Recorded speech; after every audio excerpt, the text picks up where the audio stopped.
High school basketball is on the air. Eagle 102 sports coverage of high school hoops is brought to you by Abel's Quick Shops, Bank of Louisiana, Calumet of Missouri, Eolia Landscaping Supply, Hankey Construction, Bowling Green Chevrolet, the Bibb Beach Funeral Homes LLC and Collier Funeral Home, Cellular and Satellite Center, Bowling Green Tractor, Brown's Processing and Smokehouse Meats, Community State Banks of Missouri, Kathy Clean, JD Tire and Auto, Meyer Implement Company, by County Market in Louisiana, Craig's Truck and Tractor Service, Quiver River Electric Cooperative, the Bowling Green Insurance Agency, Family Drug, Ingram Plumbing, the Air Evac Life Team, Liggins Flooring, Bowling Green Pharmacy, by Old Tops Pawn Shop, Midwest Pest Professionals, Mid-America Auto and Towing, the Pike County Health Department Home Health and Hospice, by State Farm Insurance Agent Cindy Blaylock in Louisiana, Outlaw Lawn and Landscaping, Pam Todd Watts Realty, People's Bank and Trust, Young Enterprises Incorporated, All Parts, by Pike County Mutual Insurance, Oak Ford in Bowling Green, Spring Hollow Coffee, the Mercantile Bank of Louisiana, Mike's Tire Service, and by Pike County Memorial Hospital.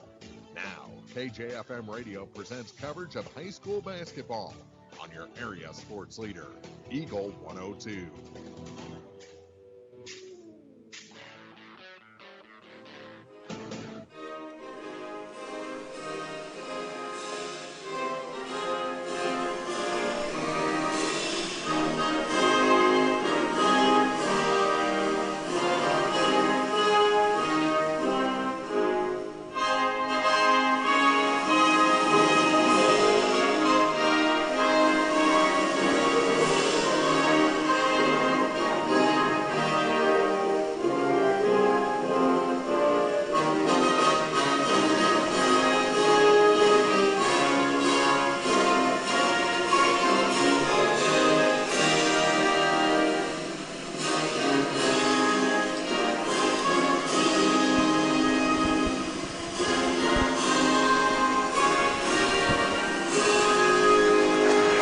And welcome, everyone, to the Montgomery County Tournament here on KJFM. Mark Fronick, Marianne Everhart here in the high school gym, the old gym. The old gym. At Montgomery. Kind of sad to say that the old gym would be talking about the high school gym. Tradition. Is that what it is? They picked tradition over modernization. They put the middle schoolers down there in the new gym, but they're utilizing both those gyms here in the opening round tonight as the players are being introduced. We'll have action from the old gym, the high school gym, as Silex and Montgomery County set to do battle, and then Fulton and Clopton in the late game. And then over in the other gym, it's the first game is Wellsville and Herman, and then we'll have game breaks as Bowling Green takes on New Haven in the late game. And that's a 4-5 matchup, so that should be a really tight one over there in that gym as well this evening. But either way, it's fun times as we're at Montgomery County. We're kind of putting the basketball season in full swing. All right, and let's get right into it. How about some starting lineups for this matchup between Silex and Montgomery County? We'll start with the home team, the Montgomery County Lady Wildcats. Home white jerseys, blue numbers, and black trim. They're starting a sophomore at 5'7", wearing number 10, Samantha Quatham. A junior at 5'9", wearing number 11, Renee Finke. A senior at 5'4", wearing number 22, Haley Johnson. A junior at 5'9", wearing number 24, Taylor Flake. And a senior at 6'3", wearing number 42, Brooke Oden. For the Silex Lady Owls, they are in their road greens, white numbers with black trim. They are starting a freshman at 5'5", wearing number 1, Rita Thurowman. And am I saying that one right? Mm-hmm. I kind of question that. That's a big mouthful for me. Yeah. A senior at 5'4", wearing number 4, Chloe Kenyon. A freshman at 5'9", wearing number 11, Maddie Hall. A sophomore at 5'9", wearing number 13, Gwen Gilbert. And a junior at 5'10", wearing number 23, Lexi Plaxmeyer. All right, and talked to Coach Sabrina O'Haron a little while ago. She said the average age of her team is just over 14 years. Wow. So you've got a bunch of freshmen in the starting lineup, and then the next 5 also freshmen. So she said they're fast, really good participation over the summer, and they're going to be fun to watch and grow together. And as we head to tip-off, remember you can head to KJFM Eagle102.net and watch the game live. And the opening tip is knocked out of bounds. It'll go to Silex, and this is a Montgomery team. They're big. I mean, they've got a lot of height, and I think it'll be fun to see how a fast, small team plays against a big post-driven team like Montgomery. And Montgomery was well on their way last year. They put up some really big wins, had some really close games. I know they ended up, I think, as winning a couple tight matchups where people probably put them out a little bit, and they were able to pull it in and get some wins. So looking for some big things from them this year as Silex keeps hitting the boards. However, it's rebounded back in the hands of Montgomery now. And they'll take it up the floor with Haley Johnson now back up top, and they'll set the offense. Here's Johnson. Feeds it down low to that big post, and a turnaround shot is good right off the bat for Brooke Oden. Full court pressure in here by Montgomery County. And the freshman-driven Lady Owls did they get it across? No, there's a foul. There is a foul. It's Samantha Quatham's going to pick up her first foul of the night, and that's one that we're going to see a lot of aggressive play out of throughout the week, and so she'll have to reel those in pretty quickly. And I know her mom, Becky, sitting right across the way. She's probably already yelled at her and told her she's going to watch those. Yep, they're really on the hand checks and reach-in fouls here in the early going of the season. We saw it in the Bowling Green Hannibal game last week. So Silex did get across the line, and they set the offense to the far point for Chloe Kenyon. She works to the center of the lane and travels, and that'll give it back to Montgomery, already leading 2-0. So with the basketball is a Finke for the Wildcats as we're looking for a little trap there at the half-court line. They work it all the way down. A couple of cross-key passes. The shot's good and a foul for Taylor Flake. That extends the lead to 4-0, a chance to make it 5 from the line. Coach Joe Basinger leading Montgomery County into this tournament.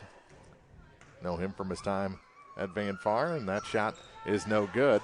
But the rebound goes to Montgomery, and the putback is good. Renee Finke makes it 6-0. Silex trying to escape that trap again in the backcourt. They're going the wrong way. Now it's stolen off the glass and in. Samantha Quatham with the steal and the score. And it doesn't get much easier than that. With it in the backcourt is Rita Thurman. Thurman gets it up to Lexi Plackmeyer, and her pass is intercepted. Taking away is Haley Johnson. To the top for Renee Finke. Finke to the near side for Johnson.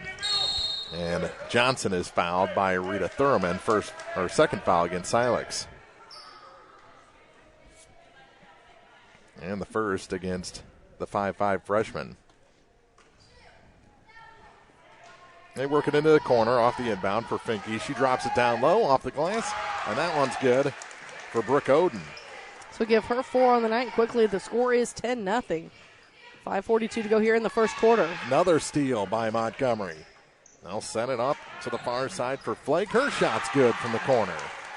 Long 2, and it's 12-0 Montgomery.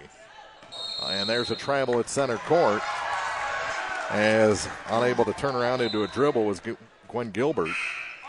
Looked like we got a substitution coming in the basketball game as Tori Muddle in her, and she'll check in for Chloe Kenyon.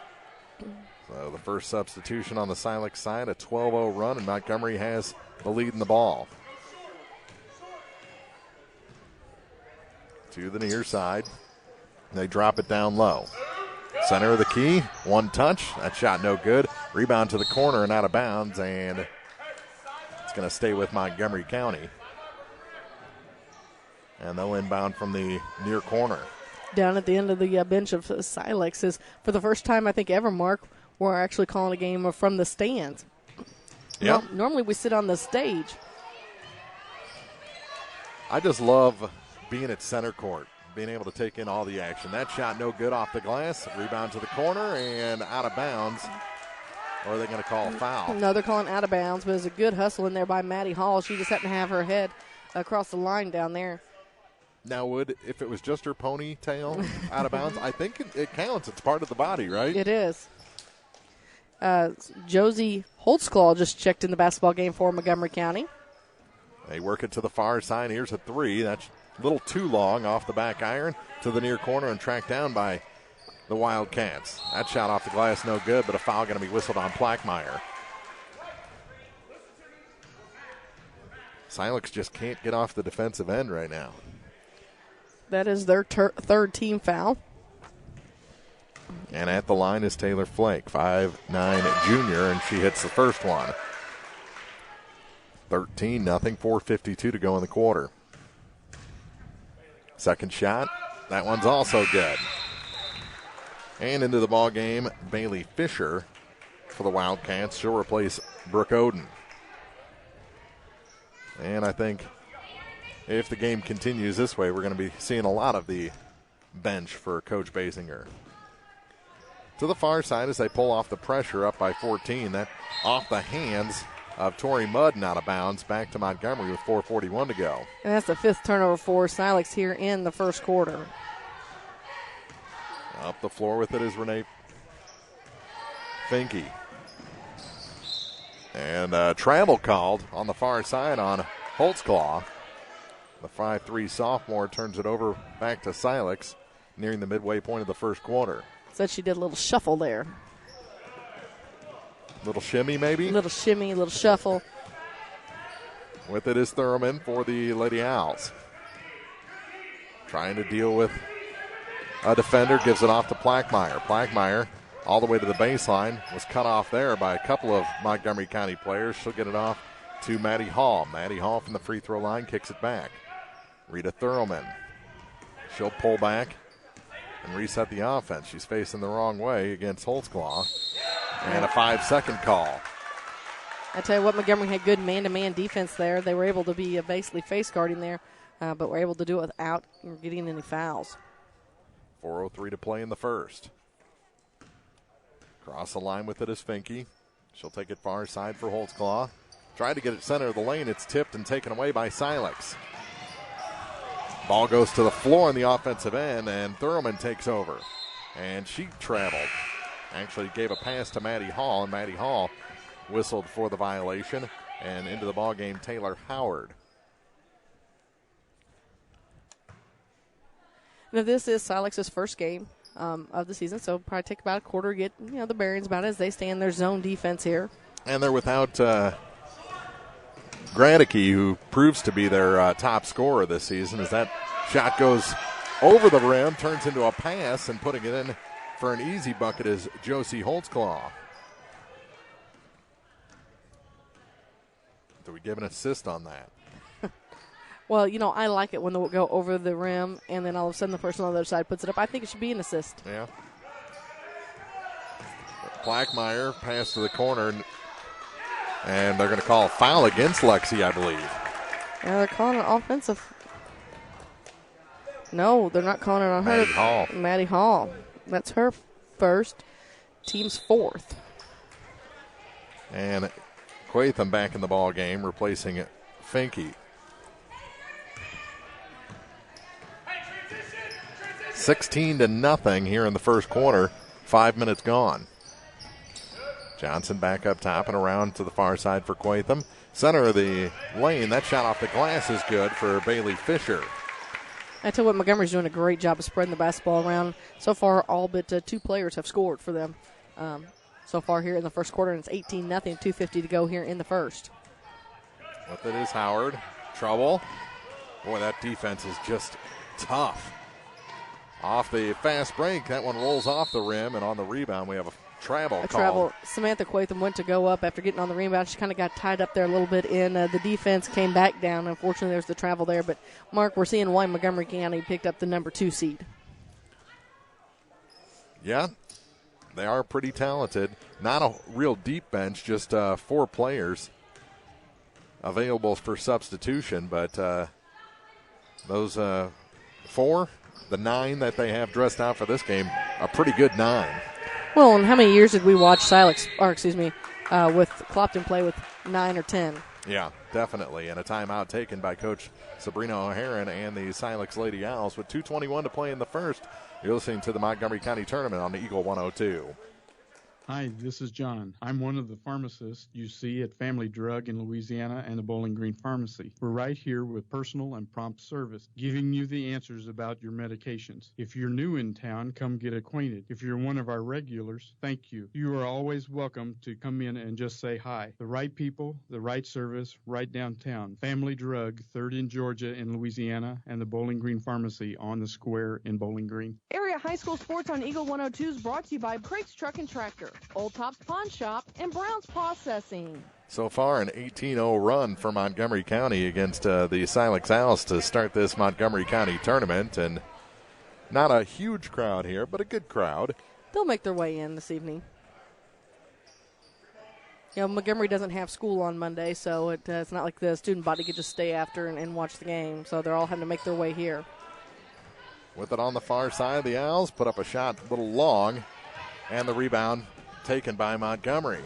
Oh, good play coming back off her own miss. Taylor Howard tips that home run pass out of bounds. And I tell you what, kudos to Silex. They were doing some good blocking out underneath the basket down there. Unfortunately, that ball just took a bounce the wrong direction for them. To the far side, inside three, the shot is short. Putback is no good, but a foul is going to send Bailey Fisher to the line. Trying to add to that 18-point lead. And they're calling that Maddie Hall. That is her second. Team's, is it supposed to be sixth? That was 5 all ago. Nope, it's just fifth. I can't count. It happens. And the first shot rattles around and goes down 19-0. And into the ball game, Kate Kinsey, 5'9" freshman for Silex. She'll replace Maddie Hall. So Coach O'Haron trying to find that combination, the right five. She hit them both. They've hit their last 4 free throws as a team. And back into the ball game, Brooke Oden and Renee Finke. 20-0 our score. 2:06 to go here in the first quarter. Again, don't forget tomorrow night, it's boys action here on KJFM as the boys have opening round tournament action here from Montgomery. Going to have a push called against Holtzclaw. Is that her second? I have it as her Just first. first, yeah. That's only the second team foul for them.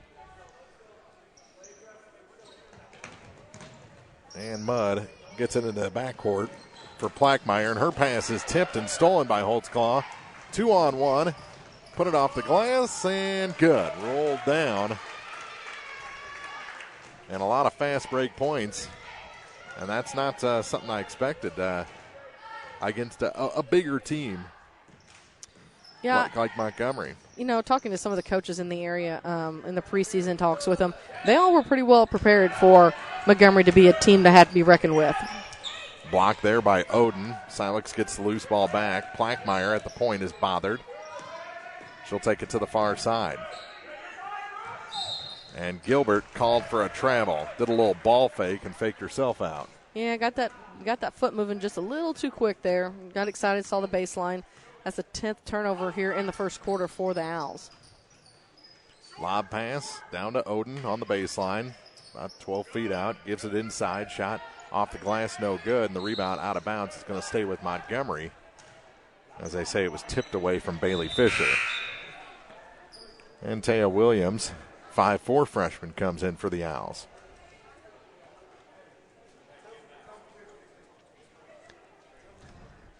Again, don't forget we have doubleheader action here this evening. We'll have the number 3 Clopton Lady Hawks taking on number 6 Fulton immediately following this. Well, I'll head over to the Bowling Green in New Haven game and provide updates for you throughout the evening. And maybe take it if that game gets out of hand. Off a 3-point miss, we have a foul going the other way as Howard was going 1-on-2, and that is the second foul against Holtzclaw. It is now. So she's got 2 of the team's 3. Shot blocked off the inbound. That was the best chance so far for the Owls. And here comes Holtzclaw back the other way. Scoop shot off the glass, no good, and a foul will send Josie to the line. And they're going to call that on Plackmeyer. That'll be her second. One of the senior-most members of the Owls. She's a junior at 5'10". Only one senior, and that's Chloe Kenyon.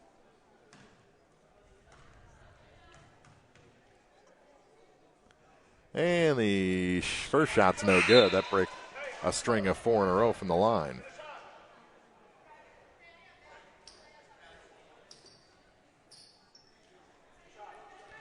And she will get her second. 22-0 is our score. 48 ticks go here in the first quarter. Second free throw shot is good. Make it 23-0. And Holtzclaw will take a breather.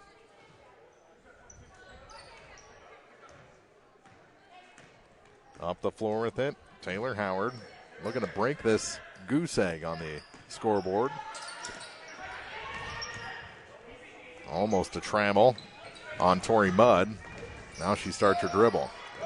Gives it off to Kenyon. She has trouble, but makes it through 2 defenders, and that shot is no good. But looks like Chloe's going to head to the line. 26.9 seconds to go. I'm going to call that one on Haley Johnson. So at the line, Chloe Kenyon, a 5'4" senior.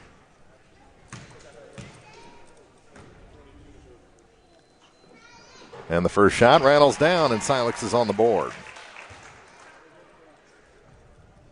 In the 4 years I've known Chloe, I think her first name has appeared a different spelling in the program every year. Second shot's good. And really, it's not a tough name. No. I mean, Chloe's pretty simple for the most part. Apparently there's alternative spellings. Turnaround shot, that's Oden off the glass. She cut it a little fine. And the rebound fought for, and we're going to have a foul against the Wildcats. There. 15.5 seconds to go. They call it On Fisher. Her first. Team's fifth. Up the floor with it. To Howard on the far point, down to 4 seconds. Got to look at the basket. Here's Mudd. Not going to get a shot off. That's how the first quarter of this game will end. A 23-0 run. Silex gets the last 2 points of the first quarter, and we head to the second with the score 23-2. Montgomery County, the 2 seed, leading the 7 seed Silex on Eagle 102. Bank from anywhere with Bank of Louisiana's new Freedom Checking account. No minimum balance, no monthly fees, and free access to all of our mobile and online banking services like mobile check deposit, text banking, and online bill pay. Bank on your own terms with Freedom Checking from Bank of Louisiana. Stop by either Bank of Louisiana location today for more details or to open an account. Bank of Louisiana, member FDIC, equal housing lender. Phone data rates may still apply. Check with your carrier for details. Freedom Checking from Bank of Louisiana. Tonight's Game of the Week is brought to you by McDingers, your home for sports and fun, not to mention amazing wings and the area's best variety of beverages. McDingers, newly opened just off Highway 61 in Eolia. High school sports on KJFM is brought to you by Abel's Quick Shops, Mike's Tire and Service Center, and Kathy Clean. Start of the second quarter. Let's take a look at that scoring, and a lot of it on the Montgomery County side. Well, that's what I was looking at here. It looks like leading the way, though, for them is Taylor Flake. She has 6 on the night, including 2 free throws. Brooke Oden and Bailey Fisher, along with Renee Finke, each have a 4. Samantha Quatham with 2, and Josie Holtzclaw with 3. And on the Silex side, the 2 free throws there at the end. Yeah, that's what I was. Chloe Kenyon with the 2 free throws. So Silex has a hole to climb out of. It's going to be tough tonight. 8 minutes on the clock and the start of quarter number 2. Silex with the ball. And they'll come to the near side with it. Tori Mudd on the near point, takes it across to Taylor Howard. Howard traveled. Turnovers, you're going to get a lot of them with a young club. You are. And again, not only young club, we mentioned it before, this is their first game of the season. Montgomery beat Winfield earlier, so they've had a game under their belt.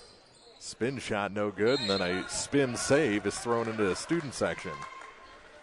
Gives it back to Silex with 7:41 to go in the half.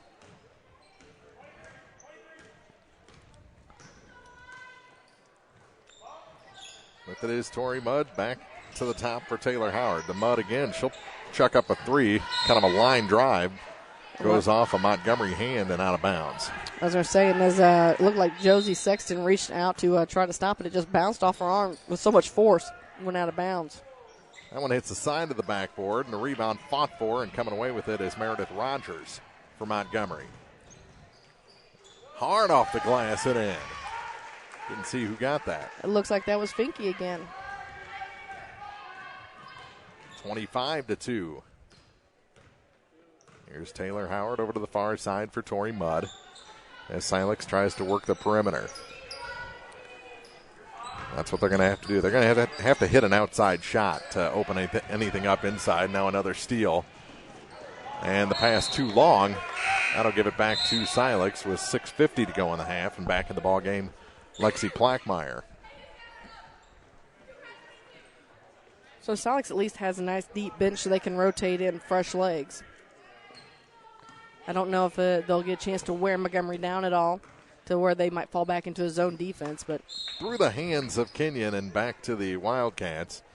So are you thinking maybe some classic Silex where they just run 3 lines of 5 players out at you and wear you down? I mean, that'd be kind of cool to watch. I'm not going to lie. You know, I do wish that they did that like in hockey. You could just run by and sub. And not just have to stop the clock and things of that nature. I mean, that's just ridiculous. You should just be able to run in and take whoever's spot.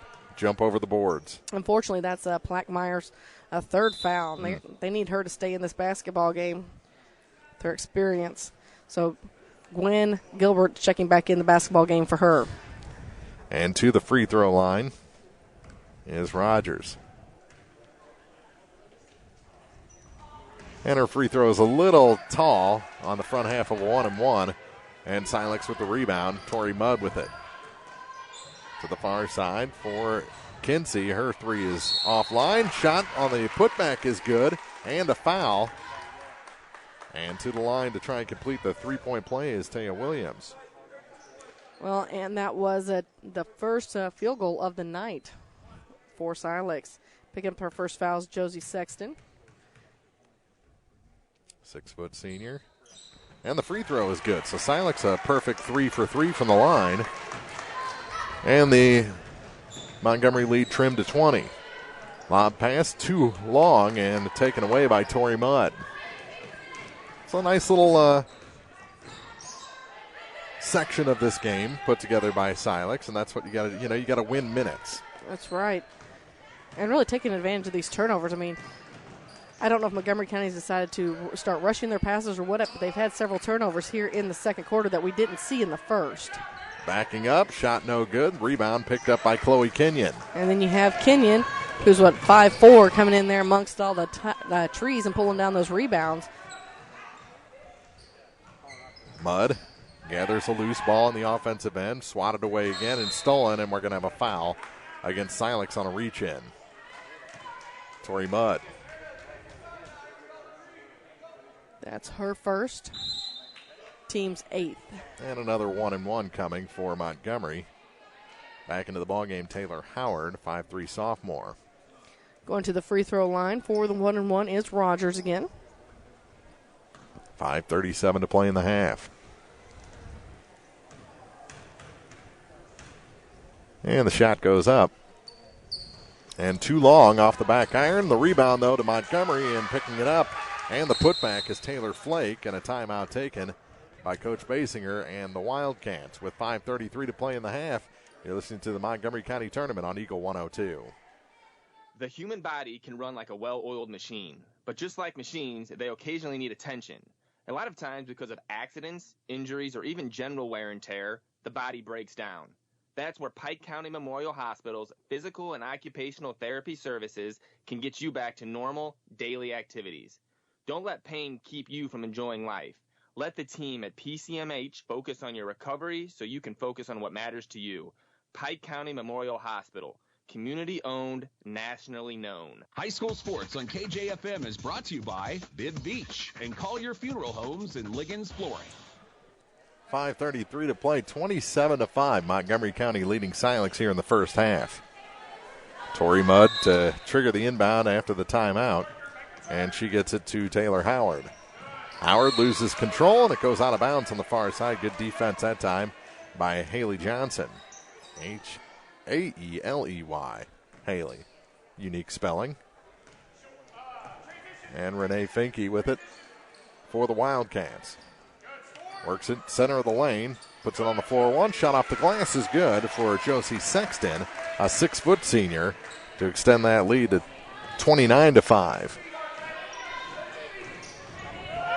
Silex breaks the pressure with a long pass and another travel called against the Owls.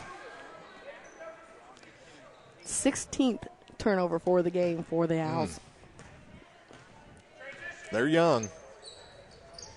Montgomery sets up, and we're going to have a offensive foul. The reach around. And that's going to go on Sexton and be her second. 3 minutes gone here in quarter number 2. Got Clopton coming up next. But against Fulton? Is that the matchup? That is the matchup. All right. My memory's not as bad as I thought. You're on it. And then Bowling Green and New Haven game breaks the second game. Right now, Wellsville is taking on Herman, yes, the number 1 seed over in the other gym. I would just like to point out how you're sending me to the other gym with the German names. I don't feel like that's very fair. You know I'm going to screw them up. You know what? Is it just...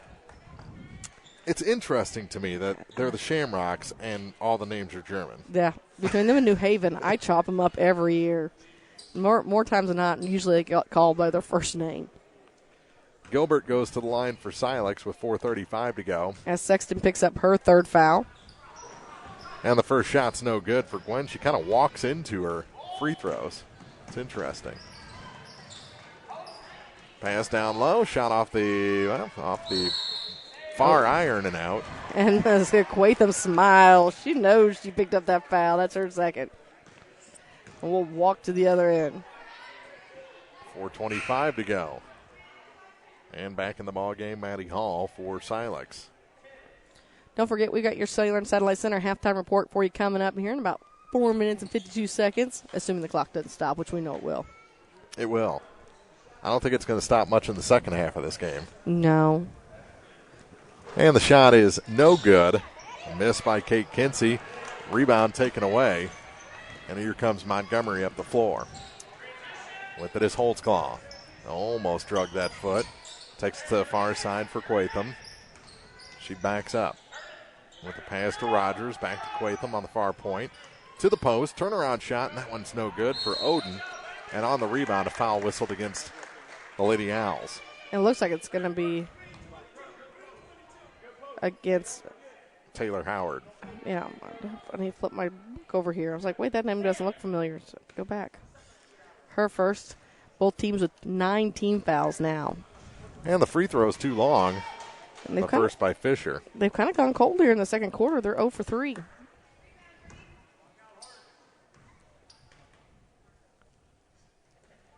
Second one's good. Was that the reverse jinx there? I don't know if you know this or not, Mark, but I have a tendency to jinx however it's going. Those are usually pretty nice when I can do a reverse one like that, but 9 times out of 10, I will just jinx whoever it is. Yep. Mudd back for a 3, and that one's off the mark for number 20, Kate Kinsey. Montgomery with the rebound, and they're coming up the floor. Touch pass across the key. Shot too hard, and on the rebound, a foul called. That'll send Brooke Oden to the line. And that should be Taylor Howard's second foul. Oden's first trip to the free throw line. And Brooks' shot is good. So now they've hit 2 in a row. Out of the ball game, Taylor Howard. Into the ball game, Rita Thurman, one of the starters back in for Silex. And the second shot is good as well. Almost a jump shot from the free throw line. Well, when you're 6'6", or however tall she is, because she looks probably a lot taller than what she is, you can just do a jump shot like that. Yeah. They have her listed at 6'3", and I think that's pretty accurate. Yeah, at least. Because I had to look up to speak with her earlier. To the far side. Now baseline, and a foul whistled against Montgomery. I believe they're going to tag Meredith Rogers with that. Nope. There I go again. Brooke Oden. 3:27 to play. 32-5, Silex trails. And the shot is good. Both teams in the double bonus. As Meredith Rogers checks out for Montgomery. And the second shot is no good. Rebound tipped and taken by Montgomery County as Sexton came away with it. Into the offensive end for Johnson. Now back top. Long three from the top of the key. Off the glass. No good. Oden the rebound, and she'll reset to Johnson. Johnson going to drive. Good pump fake midair, but she can't hit the shot. And the rebound taken away by Kate Kinsey for Silex. Here's Thurman across the line with speed. Now puts on the brakes. Takes a pass to the far side. Now center of the key. And a travel called against Maddie Hall. I feel like that these referees have some frequent flyer miles they're trying to cash in on or something. I mean, they've been tough on the travels. They have. With a point spread like this, you can kind of let a little of that go. Lob pass to Oden off the glass is good. They've got that down. Give her 8 on the night to make it 34-6. 2:45 to go here in the first half. Lob pass gets it to Tori Mudd. Mudd center of the lane, and it's taken away. Here's Holtzclaw back the other way, and it's taken away from her. Thurman come running in from behind, was able to get the tip off of there, roll it off her fingertips. They can knock it out of bounds. So it'll stay with Montgomery under their own basket. 2:31 to play. To the far corner, here's Holtzclaw for 3 and good. And that's our first tray of the night. 37-6, a 31-point lead with 2:22 to play. First half.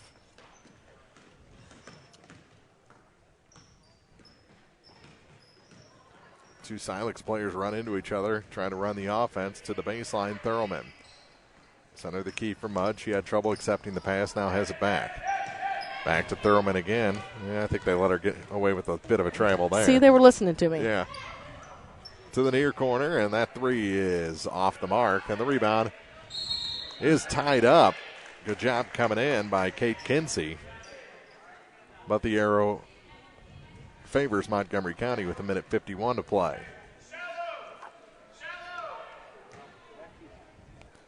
Coach Basinger yells out shallow. Thought maybe he was just singing the Lady Gaga Bradley Cooper song. Is that what that was? That's what that was. That's off the glass and good for Quatham. And the lead balloons to 33. Down to a minute to have to go here in the first half. Don't forget, we'll have the Sailor Satellite Center halftime report for you coming up at the conclusion of this. Pass. Down low to Mudd. She goes up against the trees there and draws a foul. Shot was no good. She will definitely get 2. 5'4" freshman going up against 5'8" and 6'3". That is Haley Johnson's second foul. She mentioned both teams in the double bonus.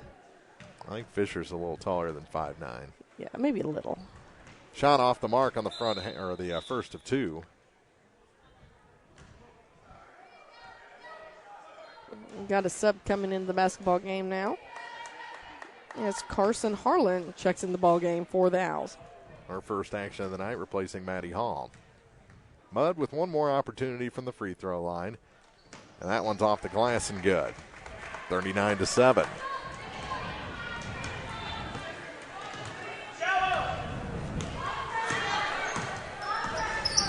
Quatham.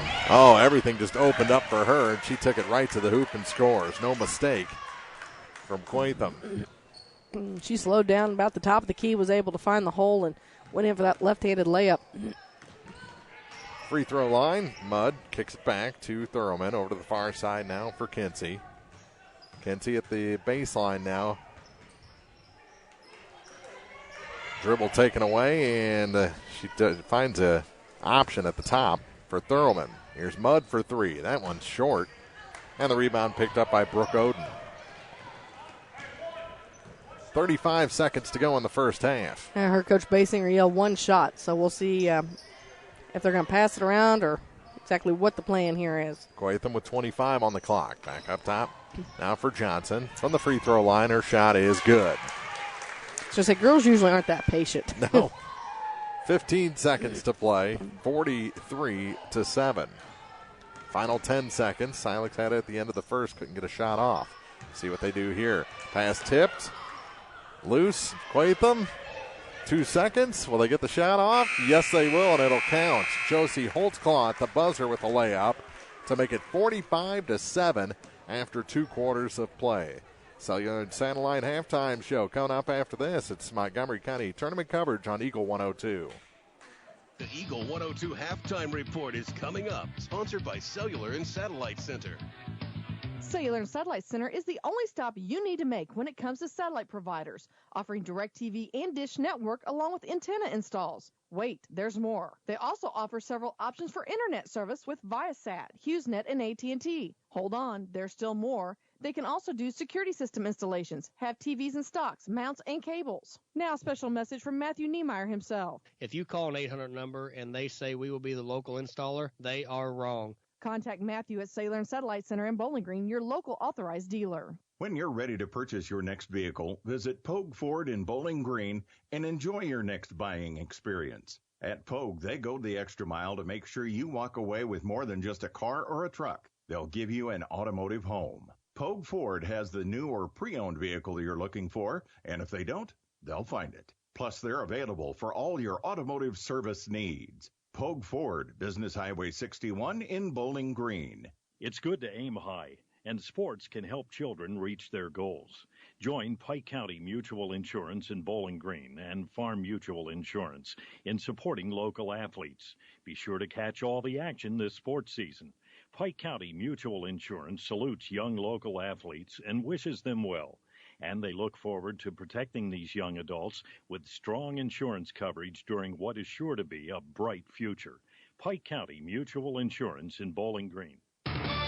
It's now time for the Eagle 102 halftime report, sponsored by Cellular and Satellite Center. All Montgomery County through 2 quarters here in the opening game of this 2019 Montgomery County Invitational here on Eagle 102, 45-7.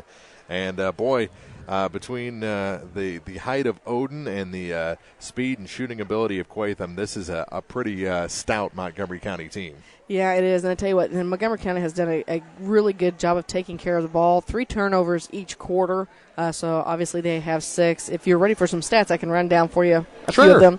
We'll start with Montgomery County. Man, they've really spread out their scoring. They only have one player who doesn't have any points on the board, and that is Meredith Rogers, because she was 0 for 2 from the free throw line. But leading the way tonight, kind of have a tie going on here. Josie Holtzclaw along with Taylor Flake and Brooke Odin each have 8. Samantha Quatham and Renee Finke have a 6. Haley Johnson has 2, along with Bailey Fisher has 3, and Josie Sexton has a 2. They are 8 for 13 from the charity stripe this evening. For Silex, unfortunately, they have 19 turnovers here in the first half. They are 5 for 9 from the free throw line, and since they lead by 7 or have 7 total points, you can tell you that we've had 1 field goal on the night, and that came from Taya Williams. She has 3 on the night. Tori Mudd has 2, and Chloe Kenyon has 2. So, what we learned, Silex is definitely young. They've got some young athletes out there, and it's going to be fun to watch them grow throughout not just the season, but the next 4 years as a group. Yes. I think in a month, this is going to be a lot closer game. We're going to see a lot of different things out of Silex. As you mentioned, they're getting their feet wet. Tonight's the first game. They're playing a tough Montgomery County team, and I believe you said one of their leading scorers is on the bench. Yeah, and that's Gradicke, and she'll be back probably the middle of the tournament. But which Gradicke? I Sarah or it's, Julia? It's Julia. Okay. And she'll be back probably the middle of the tournament. She had a minor surgery, so gotcha. She's on the mend, but nothing serious, and she should be back before the end of the week, if not the start of next week. So, you're dealing with that. And I said it during the Bowling Green game. For a lot of these girls, most of these girls for Silex, the last game they played was a middle school game. That's true. So the speed is just it's like going from AAA to the bigs. The speed and ability is just heightened by about tenfold between middle school and varsity. Before we send back to the station, I want to give you an update at the half in the other gym. Herman leads Wellsville 36-6. So a very similar game going on. As that's Coach Todd Kripe, another former Van Far coach. Another former one, a name that we're all familiar with. Yeah. You have over here Coach Basinger, and over there Coach Kripe. But Basinger having a much better night through the first two quarters as Wellsville trails, having only put 6 points on the board over the first two. Silex just 7 points, but this is a very stout Montgomery County team, and they're not even the 1 seed in this tournament. And with them and Herman as the top 2, you got Clopton as the 3 seed. Yeah, we'll see them coming up later. And boy, how many tournaments have they won as a 3 seed? I mean, that's they always seem to pull something out. Coach, how many tournaments have you won as a 3 seed? Look, we're going to make it think. We didn't really expect an answer. Yeah. It seems like the teams when they're seated a little bit lower than they're used to end up making that noise. So we'll take a break. We'll come back with more of the halftime report. 45-7, Montgomery leads Silex after 2 quarters on KJFM. Cellular and Satellite Center is the only stop you need to make when it comes to satellite providers, offering DirecTV and Dish Network along with antenna installs. Wait, there's more. They also offer several options for internet service with Viasat, HughesNet, and AT&T. Hold on, there's still more. They can also do security system installations, have TVs in stocks, mounts, and cables. Now a special message from Matthew Niemeyer himself. If you call an 800 number and they say we will be the local installer, they are wrong. Contact Matthew at Cellular and Satellite Center in Bowling Green, your local authorized dealer. Mike's Tire and Service Center in Bowling Green is your oil change specialist. Right now, get a Havoline conventional oil change for only $30 or a full synthetic change for $50. Dexos approved up to 6 quarts, and the best part, free pickup and delivery. Remember, Mike's does truck, trailer, and tire repair, brakes, PMs inspections, and roadside assistance. Give the friendly folks at Mike's Tire and Service Center a call for more information.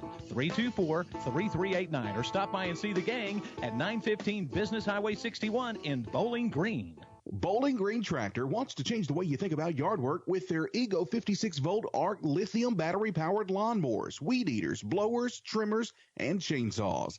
At Bowling Green Tractor, you can walk in and see for yourself just how easy these products are to handle. So easy, anyone can use them. Once you try it, you'll just have to buy it. Stop by Bowling Green Tractor to see how easy yard work can be. Bowling Green Tractor, your home for Ego. Power beyond belief. Area High School Sports on Eagle 102 is brought to you by State Farm Insurance, Cindy Blaylock, Bowling Green Chevrolet, and Pike County Memorial Hospital. Halftime continues. About 3 minutes to go before we tip off the second half. Mark Tronick, Marion Everhart here in the high school gym, and then you'll be going down to the middle school gym, the new gym. How far of a walk is that through the buildings? A long enough one that I need to stop by the hospitality room to pick up another Rice Krispie treat on the way. It's not that bad. You do have to go outside. Oh, you do? You do. Mm-hmm. How about that? But that's okay. Mark, probably I'll talk a little bit about boys action tomorrow night because we've got a couple games for you right here on KJFM beginning at 6 o'clock. Here we'll head to the middle school gym. Number 1 Fulton will take on number 8 Silex, immediately followed by number 4 Bowling Green taking on number 5 Clopton. Here in the high school gym at 6 o'clock, number 2 Herman will face number 7 Wellsville Middletown, and number 3 Montgomery County will take on number 6 New Haven. So our full focus will be in the middle school gym tomorrow. Well, and I think last year, it wasn't last year, 2 years ago, Gordon and I did a Bowling Green Clopton boys game in that middle school gym, and Clopton upset Bowling Green. So we could see a little fun still tomorrow night as well. Still to come for the ladies. Over here, it's Clopton and Fulton, a 3-6 matchup with your Lady Hawks as the 3 seed, and then we'll have game breaks and switch action back and forth. Bowling Green and New Haven, the 4-5 matchup still to come. How was Legends Night Saturday at Clopton? It was really good. I tell you what, people who missed it missed a really good time. It was so fun listening to some of these coaches talk. Dale Miller, Ed Lindsay, Ron Hamlet, Bob Frank, Larry Loggeman. Of course, Larry Loggeman did the introduction and pointed out to all of us that out of everybody there to speak tonight, he was the only one with the word legend in his name and had a sign that said Larry the Legend. Yeah. But I tell you what, it was a lot of fun. It's fun to hear some of the old stories. It is exciting. They had a player step by decades, and 2 of the women from the 1950s teams was there. So that was pretty cool. So really a great time. Hopefully they'll do it again in the future, and if you didn't make it out this time, you should definitely make a point to make it out next time. So this is something that's going to happen for years to come, maybe? I don't know. Maybe every so often. Ever so often. I don't know. Legends Night 2. Coach Steve Frank basically told the players that were sitting there that, they needed to think about, where they wanted to be in 20 years when people were talking about them as a player. Because Larry Lockman talked about looking up to Steve Frank when he played. And the Freddie Johnson from Clopton, they talked about him. Of course, there's 2 Freddie Johnsons, the one from Wellsville and the one from Clopton. Yeah. There were several players that they really talked about that, people really looked up to. And so, Coach Steve Frank basically looked at them and all said, how do you want people talking about you in 20 years at the banquet? So, yeah. Well, and this is something that Coach Francis has preached since he arrived at Clopton, is tradition, learning from your predecessors, honoring those traditions and yes. the family. For someone like the young lady sitting next to you, Devin, that's been it's been passed down from team to team because they're always mixing in yes. young players, and they've always been so good. For the boys, there's kind of been a lag. They'll have a good season or 2 here and there, but they need to kind of build what the ladies have. Well, and I think that the boys are definitely on their way. I think, you can't have a coach of Tony Francis's pedigree and stature and not learn and advance. So I think it's going to be a fun year in the EMO. That's all there is to it. Silex will have the ball to start quarter number 3. 8 minutes are on the clock, and we are ready for action. The Owls trail Montgomery County 45-7 after 2 quarters of play, and we're underway in the third. Playing with 3 fouls was Plackmeyer. Now to the corner, and a 3 is good. I tell you what, Chloe Kenyon came out and lit it up. That's the way to start the quarter, let me tell you. Back the other way quickly. And Haley Johnson, she put a 2 up there. She went in for that right-handed layup. 47-10 as our scores were just getting started. Haven't even played a full 30 seconds yet. Silex loses it out of bounds as the pace picks up. And here comes Montgomery County across the stripe without much fight. Here's Oden. Spin move, can't hit the shot, and the rebound picked up by Silex. Knocked away from behind and taken away. Boy, that's just good defense coming back by Quatham. Stop, pop, a 3 from the top of the keys, no good, and a rebound by Maddie Hall. Good job by Oden not to get that over the back call there, as she had quite the height advantage there, but she made sure not to get the contact to draw that foul.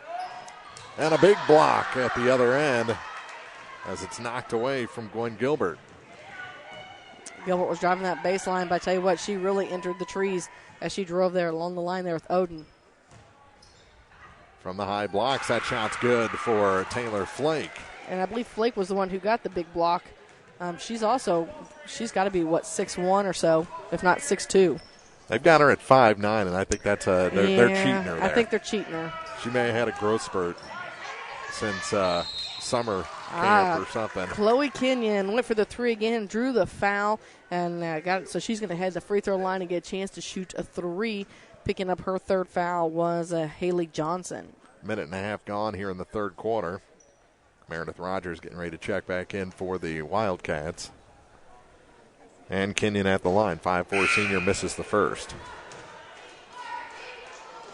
There are the Clopton Lady Hawks. We saw Fulton out at halftime shooting around a little bit. Second one's good. Sorry. No, you're all right. I was sitting here pondering for a moment that if we stacked the Akers girls on each other's shoulders, if they would be as tall as Oden. I think they might have her by an inch or 2. I was teasing Taylor the other night at the Legends Banquet that I can't make fun of her for being the shortest person on the court anymore because her little sister came in and took that from her. So took that mantra, and now the referees are huddling up after the second shot was good. I think they were trying to decide if she had one more or not. I hate to break it to them. We got you. You just look up here. We'll tell you. Yeah. That one's short. Missed everything, but they don't blow it dead. Now they do. As I say, it's kind of a delayed whistle there, but. Yep, when it misses everything, they got to blow it dead. They were helping those of us, maybe that we need a little sign language going on there. Something, maybe. Lob pass to Oden. Kicks it back out. Here's a three from the top. A little long, and the rebound tipped around into the corner and tracked by Silex as Maddie Hall picks it up and then has it knocked away. It'll stay with the Lady Owls. I tell you what, Maddie Hall's gotten in there, and she's really been, really aggressive there underneath the basket tonight. And I think that we're going to see some great things from her if she can keep healthy and keep working it underneath there. If she can grow along with and keep that aggressiveness. Yeah, her and Thurman both been very impressed with their play tonight. And knocked down on the play by Chloe Kenyon was the Montgomery County player after the ball came loose. That's her first foul. Only the first team foul here of the half, and it looks like we got Taylor Mudd. Tori Mudd. I don't know who Taylor Mudd is. I'm just making up people now. I think you're mixing Taylor. I am. I'm mixing people up. Tori and Taylor Howard. Yeah. Tori Mudd checking back into the basketball game. To the near side for Quatham. They had Oden out high. Drops it to the baseline. Shot no good, but a foul. And if they hopefully that's not on Plackmeyer. Nope, they're going to call it on Mudd because that makes it a little nervous when they get her down in there. She's already got 3 fouls. So Renee Finke to the line, 5'9" junior, and her shot is short. That's her first trip to the charity stripe this evening. 49-11 is our score, 5:45 to go here in the third quarter. Second shot, that one's long, so she needs to split the difference with the next one. And the rebound pulled in by Maddie Hall. We just talked about her being aggressive there underneath the basket. She did a great job of blocking out, was able to get that rebound. To the far side, through the hands of Tori Mudd, out of bounds, back to Montgomery. Unforced turnover there. Holtzclaw checking in now for Quatham. 2.5 minutes gone in the third. We'll have a running clock in the fourth if things continue this way. That shot off the glass and good by number 14, Meredith Rogers. And she finally gets in the scorebook tonight, so all 9 players for Montgomery County have gotten points this evening. And the lead is 40. 51-11. Silex trails. Here's Plackmeyer. Kicks it back. Gets it again. Just inside the free throw line. She drives to about 16 foot out, and the shot rolls off the rim and out the far side. Now taken back. Taken back by Thurman. That's a nice steal by the Lady Owls, but however, they turn it right back over. Here's a steal by Finke. She goes coast to coast, too hard off the glass, and then swipes it toward the end line. Picked up, and a shot from the near side is good. That's a long 2 for Taylor Flake. 53-11. And up the floor with it, Rita Thurman across the time stripe. Spin move to get away. And gets it to Tori Mudd on the far point. Mudd going to drive, top of the key, and she's pushed. It's going to be a foul against Rogers for Montgomery. And I believe that's her first. Oden checks out. As does Gwen Gilbert for Silex. Williams back in. And the inbound taken by Flake. Here comes Montgomery off the steal. To the near point. Further to the near side for Rogers. She drives to the middle and kicks it back. Over to the far side. Montgomery burning a little clock here. Flake to the near side for Holtzclaw. Holtzclaw, nice move. Gets it to the hoop and can't find the backboard on that one. But Montgomery keeps possession. Throwing a forearm in is Josie Sexton, and she'll be charged with the offensive foul. And that'll be her 4th. So coming back in the basketball game is going to be Bailey Fisher. And that's going to be a coaching moment for Coach Basinger. Because if she does that in a bigger game. Yeah. Results could be disastrous. Well, and if this happened to be a little bit later where you had more fouls as a team, you could be sending people to the free throw line, and we know how free throws go. Takeaway by Montgomery, and here comes Holtzclaw. Long pass into double coverage, and Montgomery keeps possession. Turnaround shot no good, but a foul going to send Renee Finke to the line. And Tori Mudd is going to pick up her third. As you mentioned, Finke back to the free throw line. She is 0 for 2. As you mentioned last time, she needs to split the difference. First one was a little short, second one was a little long, so let's see if she can hit it right in the middle this time. Nearly 5 minutes gone, and she pulled that one to the left. This one should probably be to the right. And we're going to do the Cupid Shuffle or something here. Yeah. Back into the ball game. Carson Harlan, 5'6" sophomore. A lot of energy on the Silex bench. I like it. I like it. That one long. And the rebound pulled down by Rita Thurlman. Thurlman still with the ball. Hands it off for Tori Mudd. Mudd going to try a three. A little long on that one, and the rebound this time to Finke for Montgomery. Long pass ahead, too far. Out of the reach of Rogers, and back to Silex with 3:05 to play in the quarter. Checking back in the ball game now for Montgomery County is Haley Johnson. She's coming in for Finke.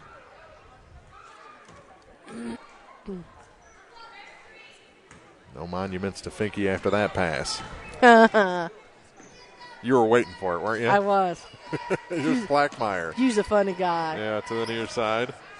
Tori Mudd, that's a dad joke there. Is that what that is? They're going to call the foul on, on Rogers. 2:52 to play, 53-11. The foul was on the floor, just the fourth team. Mudd gets it in, shot. Blackmeyer goes over the rim with it, and the rebound pulled down by the Owls. Then taken away. Boy, that was a lot going on within about 2 inches of the baseline. Oh, nice come in from Blackmeyer. She got the block from behind, but she's going to draw that foul. That's going to be her fourth, isn't it? It is. With 2:39 to play. In the third quarter, so that'll send Howard back in, Taylor. But good hustle play that time by Lexi. Meredith Rogers, who's also 0 for 2 from the charity stripe back there. And this one rims out, no good. See, I keep trying to do the reverse jinx again. It's just not working. 53-11. So far from the charity stripe here in the third quarter, Montgomery County has been silent. And the second shot. Looking for point number 54 for the team, and that high arcing shot is short. Silex the rebound, and we've got a carry called against Taylor Howard. She got it up on her hip, I think. Mark, my old eyes can't see across the gym like that. So Montgomery takes it to the far corner. Now it'll go baseline. Shot off the glass is good. That's Haley Johnson. 55-11. That's a 44-point advantage.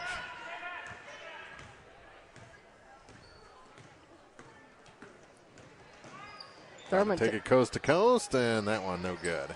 Yeah, she tripped up right there about the block, was able to head on up. Now she gets her own rebound down the floor, and they're scrambling for the loose basketball. I think Williams took a shot in the nose there. She kind of backed out of the play. Not sure if it was her eye or her nose. I think it's her nose because she's still touching the tip of it. Yeah, Maddie Hall coming back into the basketball game now for the Owls. You get hit in the nose, your teeth sweat, and your eyes start watering.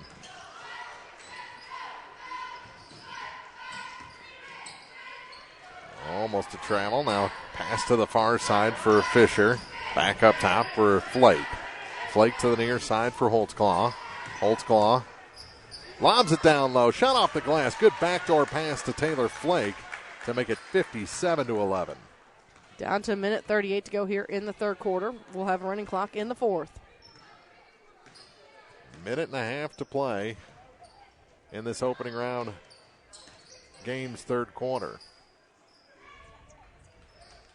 With it on the far side for Silex is Hall. Now back up top to Rita Thurlman.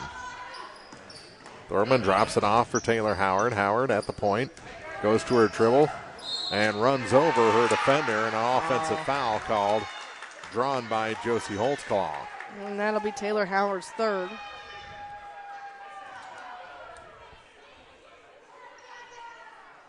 And we're down to 1:12 to go in the third. Here's Holtzclaw. No pressure from Silex as she gets across the line. To Flake, now near side for Rogers. Rogers back up top for Fisher. And that one tipped. And I love the look from Tori Mudd. Tori, she's like, dude, I just sent that ball that referee's face. Well, she got a clothesline and a face plant in there. Yeah. That was nice. I tell you what, next time he better pay attention. Don't make those calls. Yeah. He's okay. He's all right. He's smiling it off. I bet it smarts, though. He's tough. He's a ref, right? A ref's tough? Yeah. Oh, I never got that from him. A foul on the off the inbound play. And that's going to go against Kate Kinsey. Send Flake back to the line with 54.9 seconds to go in the quarter.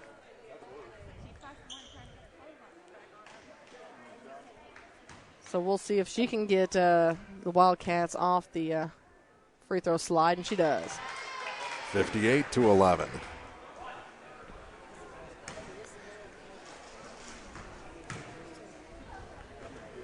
Second one is long, and the rebound, we're going to have a foul on Flake. That's only her first, I believe. But it is the team fifth.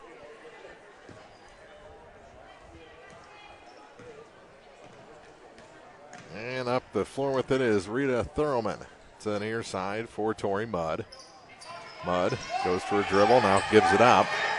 Center of the lane and a reach-in foul going to be called. Is that on Rogers? Well, I believe it should be on Flake.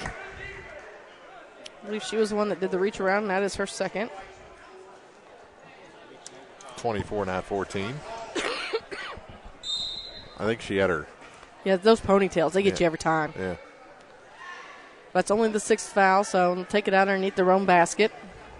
Well, that he said my bad. I think that ball off the face kind of hit him a little hard, for a loop. A little harder than we thought. Knocked him into the bonus, I guess. Got to run that down, and it's out of bounds. Williams kind of jogged after it like she thought it was tipped. Yeah. And unfortunately, that's the third turnover here in the third quarter for Silex. So they're averaging about 10 a quarter. Lane opens up, and Rogers scores. Meredith Rogers makes it 60-11. Big night for Montgomery here in the opening round. We've got Clopton coming up next. That 3-6 matchup with Fulton. And should Clopton beat Fulton, they will face Montgomery County on Wednesday night. And a foul right before the whistle. We should get to. I think they're going to do a 1-and-1. As I said, they should get to shoot at the end of the quarter here. So a chance, if she hits the first one, to make it a 50-point lead heading into the running clock fourth quarter. And she misses the first, and the third comes to a close. That's it for three quarters. Back with the fourth after this on Eagle 102. Hi, this is Kelsey Henderson, RN Case Manager for Pike County Home Health. Pike County Home Health offers a variety of services from skilled nursing to rehabilitation therapies. Home health is covered 100% by Medicare, and we accept most forms of insurance. Our caregivers work with your doctor and design a plan of care specifically for your needs and abilities. Our goal is to help you take control of your treatment, prevent future declines in your health, and improve your safety at home. If you have any questions or home health needs, please contact us at 573-324-2111 or visit our website at pikecountyhealth.org. This week's Eagle 102 Game of the Week is brought to you by Kathy Clean. Just like our area athletes, they're suited up and ready to tackle your cleaning service needs. Residential or commercial, just give them a call. Kathy Clean. Hi, this is Pam Todd Watts with Todd Watts Realty, proudly supporting area youth on KJFM Radio. Todd Watts Realty, list, sell, become friends. High school sports on KJFM is brought to you by Brown's Processing, Craig's Truck and Tractor, and Old Tops Pawn Shop. 60-11 as the fourth quarter set to begin here from the Montgomery County Invitational. Mark Fronick, Marianne Everhart. With 5 minutes to go in the other gym, Herman leads Wellsville Middletown 62-10. So basically, we have the same game. Yeah. Nice to see Wellsville finally made double-figure scoring as a team. Yeah. And you'll be heading that way for the 4-5 matchup here before long. I guess they're not going to give me time to stop by the hospitality room. Ball almost got away. Montgomery had their slowest scoring quarter in the third with 15 points scored, but still extend that lead. More importantly, they were 1 for 9 from the charity stripe. Montgomery was there in the third quarter. That's something. You know, and I watched a free throw drill. I got here early enough that they were having practice. Uh-huh. And they were supposed to hit 100 or something before the buzzer rang. I'm not sure how much time was on it, as this one is short. And Silex with the rebound. They were like a third of the way there after the first 2 minutes and then went cold. Oh. And that pass is over the head, and they'll go back to the Owls. And into the ball game is Casey Williams, 5'4" freshman, her first action tonight. Also, a point of interest, Chloe Kenyon was the only Silex Lady Owl to score in the third quarter, and she got all 4 points for him. Here come the Owls with Mudd. To Thurman. Bounce pass back to Tori Mudd. And a travel called as shuffling the feet was Casey Williams. That gives it back to Montgomery with 6.5 to play.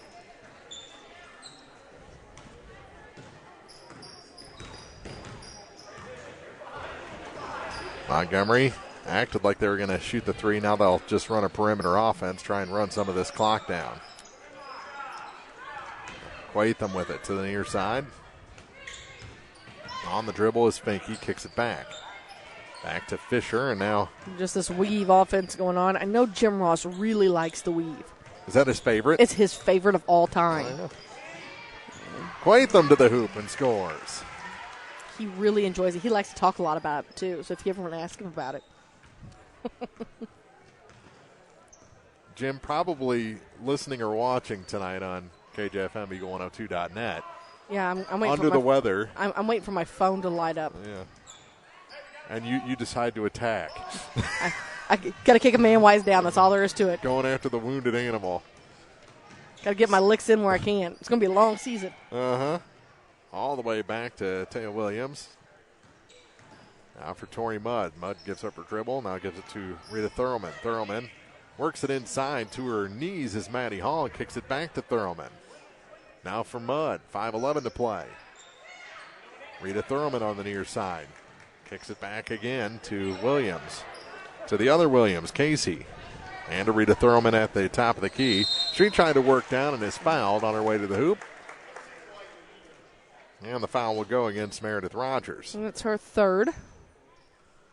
Under 5 to play. Clock running in a 51-point game. And this shot is no good. And back into the ballgame with 4 fouls is Lexi Plackmeyer. You know, Silex has some really good things to take away from this ball game. You know, one of the things, again, I talked about a couple different times, I am impressed with where they're blocking underneath the basket. That's something a lot of teams struggle with, and they've done a really good job with that this evening, especially going against these bigger girls. You know, they need to clean up some turnovers, but that's, as you mentioned, a young team, a first game of the year type team as well. So, yep, you got to start somewhere. And the enthusiasm they have. Yeah, they seem like a really close-knit team that's probably really fun to coach.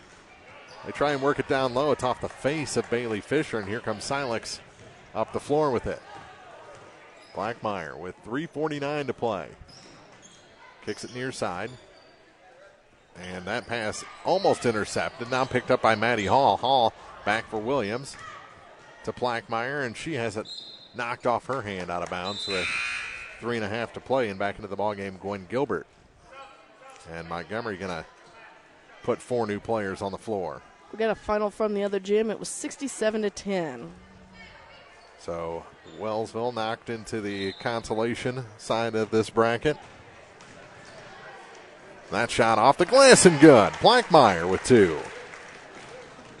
62-13. Getting in the books tonight with 3:05 to go here in the ball game. There's Oden off the glass with 2. She's been quiet since the second quarter. I think she's had some rest. Plackmeyer to the near side and through the hands of Tori Mudd out of bounds. We're under 3 to play. So we know that Wellsville Middletown will face the loser of the Bowling Green New Haven game Wednesday night at 6 o'clock in the middle school gym. With it on the near side is Quatham. And that pass tipped and stolen. Thurman to the hoop. She puts it home. Fast break points for Silex with 2:22 to play.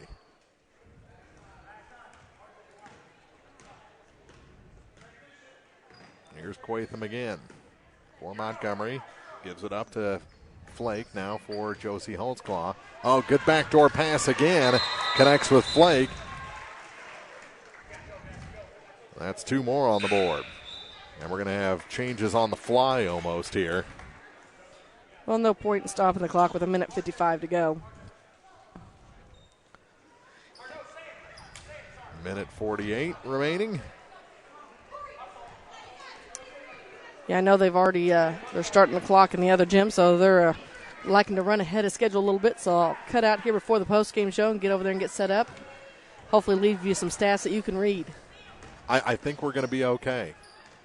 Thank you for hanging out with me, Marianne, and good luck in the other gym. Good luck to Bowling Green, and I'll try and get Clopton a win over here. Well, that's a mighty nice thing for you to do there. 1:17 to play, 66-15 is our score, as Silex will go to the line with Chloe Kenyon, and her first shot is short. As this will take us down inside the final minute here.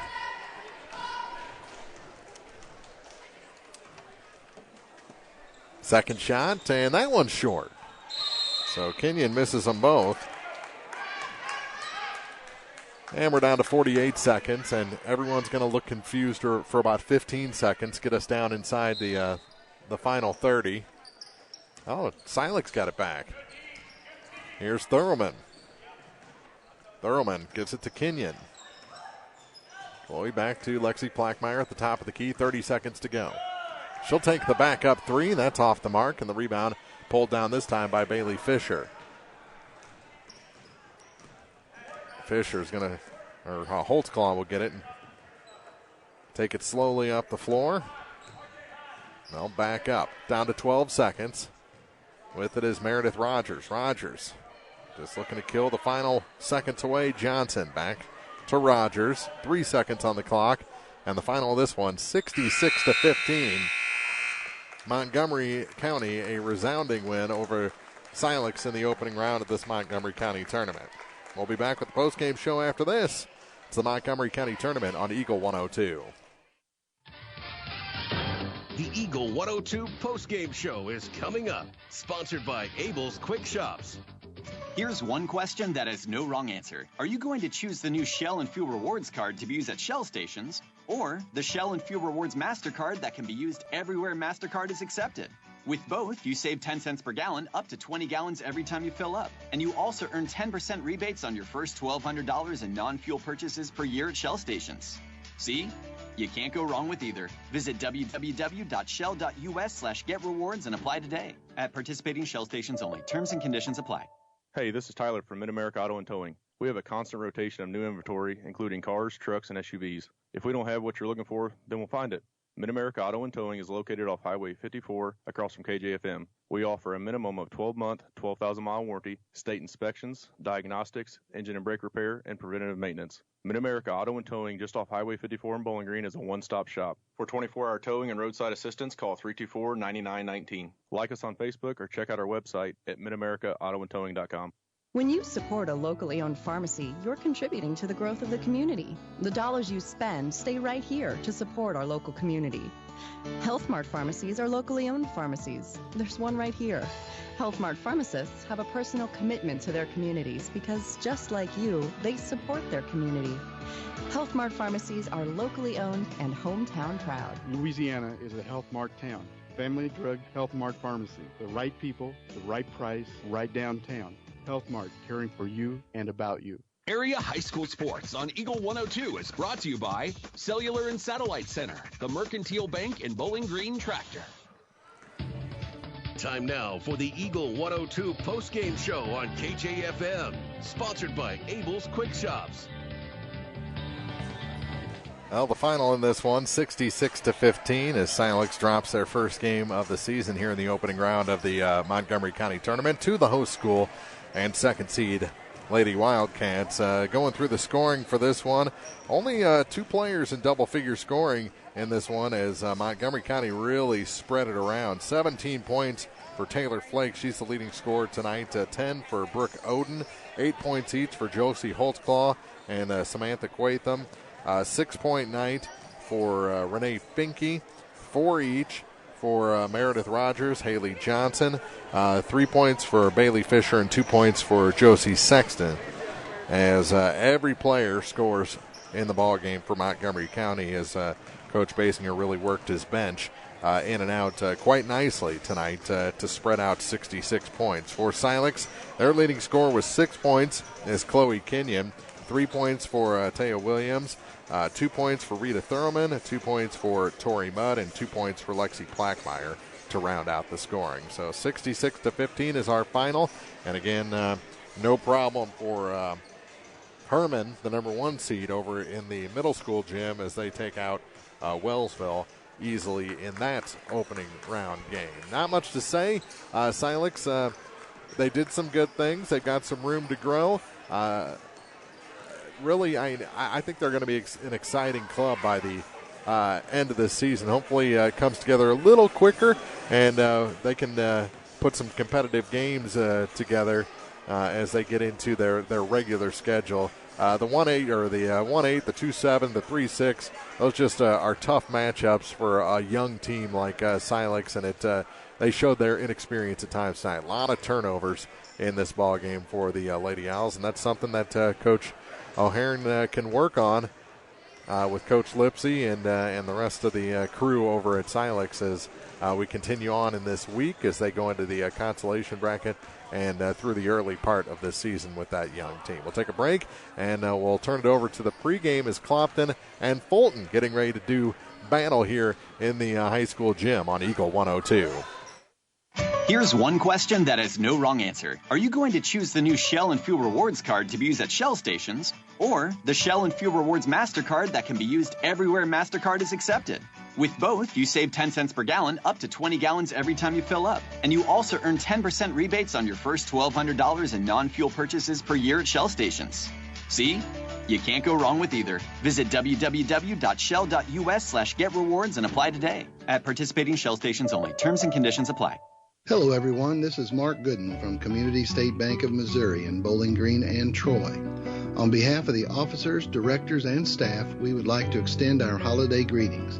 May the warmth and cheer of the holiday season keep you and your loved ones safe and healthy. We sincerely appreciate your business and look forward to serving you in the new year. Merry Christmas from Community State Bank of Missouri, your hometown bank since 1887. Member FDIC. If you are in the market for a car, whether you're looking for a new or used vehicle, make sure you visit Bowling Green Chevrolet. Their selection will surprise you with prices that can't be beat. Bowling Green Chevrolet is just off Highway 61 at the South Bowling Green exit. Once you get there, you'll see why Bowling Green Chevrolet is the #1 dealership in the area. Check it out for yourself. Bowling Green Chevrolet, where you'll always feel at home. High school sports on KJFM is brought to you by Brown's Processing, Craig's Truck and Tractor, and Old Tops Pawn Shop.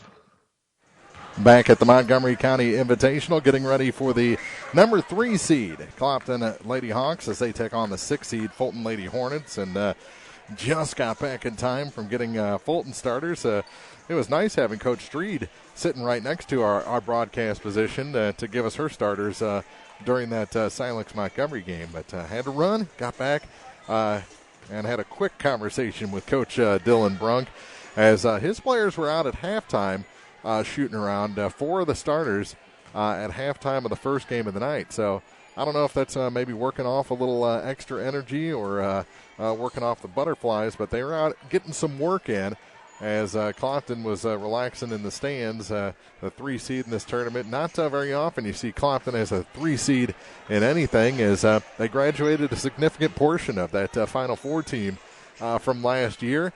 And we'll see how retooled this Clopton team is heading into the 2019-2020 season. They're heading to the locker room right now. Fulton continues to shoot around. We'll take a quick break, come back with starters after this on Eagle 102.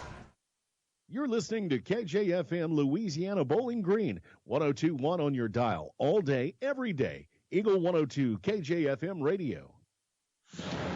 The House Intelligence Committee will vote tomorrow on the impeachment probe findings. Here's one question that has no wrong answer. Are you going to choose the new Shell and Fuel Rewards card to be used at Shell stations, or the Shell and Fuel Rewards MasterCard that can be used everywhere MasterCard is accepted?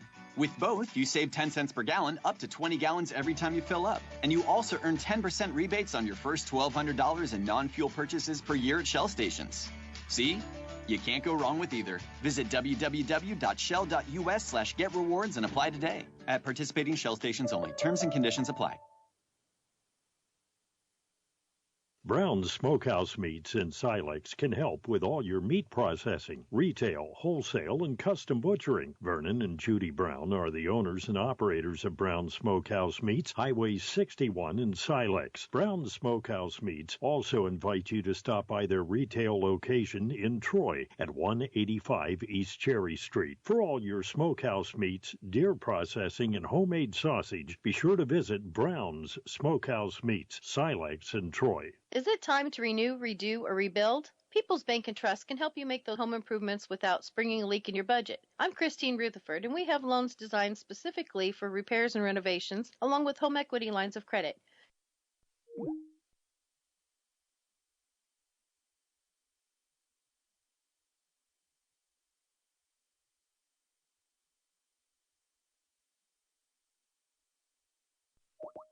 House lender, MLO number 421603, NMLS number 407724. From KJFM Louisiana Bowling Green, this is Eagle 102, broadcasting 24/7, 365.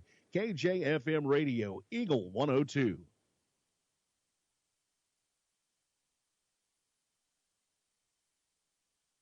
Area High School Sports on Eagle 102 is brought to you by Community State Bank of Missouri, Family Drug, and Pike County Health Department, Home Health and Hospice. And getting ready for action here in the Montgomery County Tournament. Second game of the night here in the high school gym. Pits our number 3 seed Clopton Lady Hawks, coached by Devin Street, against the Dylan Brunk-led number 6 seed Fulton Lady Hornets.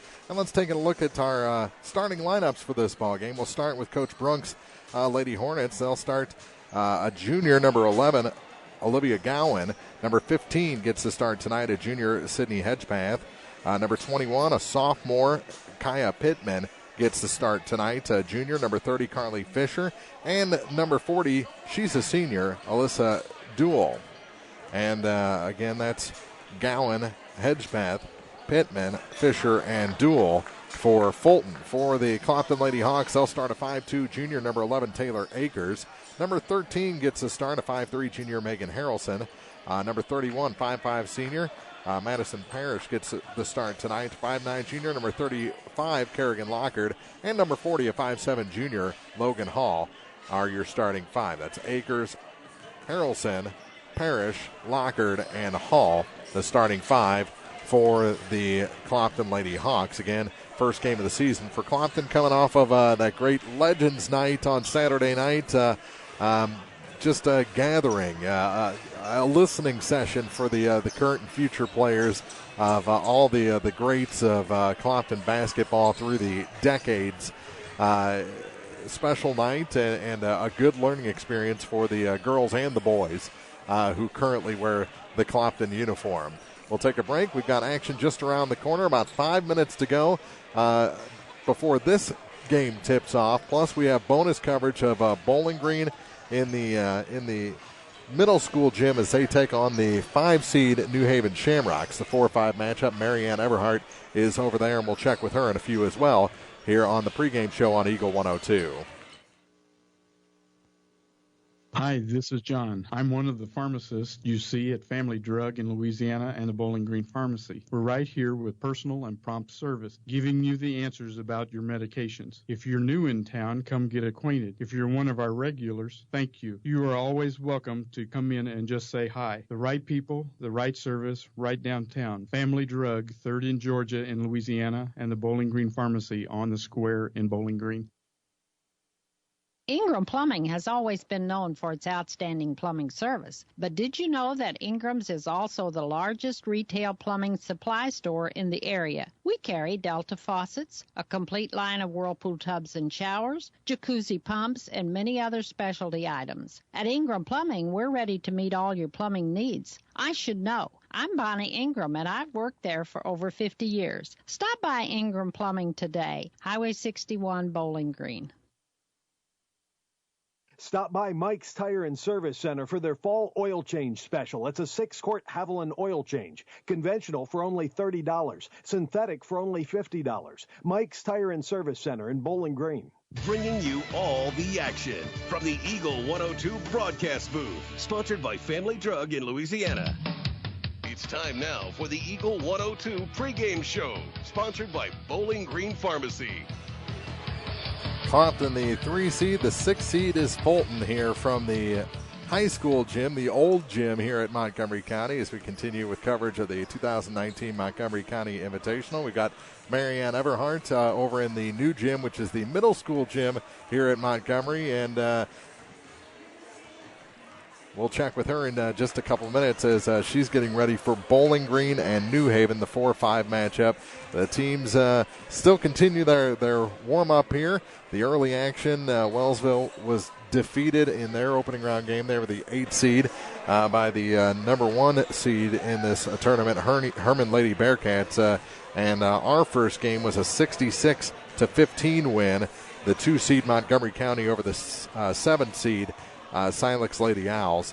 As saw some good things from Silex, but they've got a ways to go for that young team under Coach Sabrina O'Haron, now in her 2nd season as the coach at Silex after a nice career over at Wellsville prior to that.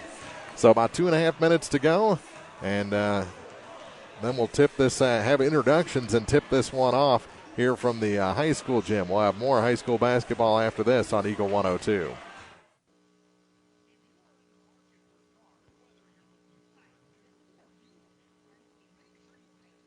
Green Chevrolet. Their selection will surprise you with prices that can't be beat. Bowling Green Chevrolet is just off Highway 61 at the South Bowling Green exit. Once you get there, you'll see why Bowling Green Chevrolet is the #1 dealership in the area. Check it out for yourself. Bowling Green Chevrolet, where you'll always feel at home. As the Midwest digs out from heavy snow, the storm is now pounding New England. Hi, this is Kelsey Henderson, RN Case Manager for Pike County Home Health. Pike County Home Health offers a variety of services from skilled nursing to rehabilitation therapies. Home health is covered 100% by Medicare, and we accept most forms of insurance.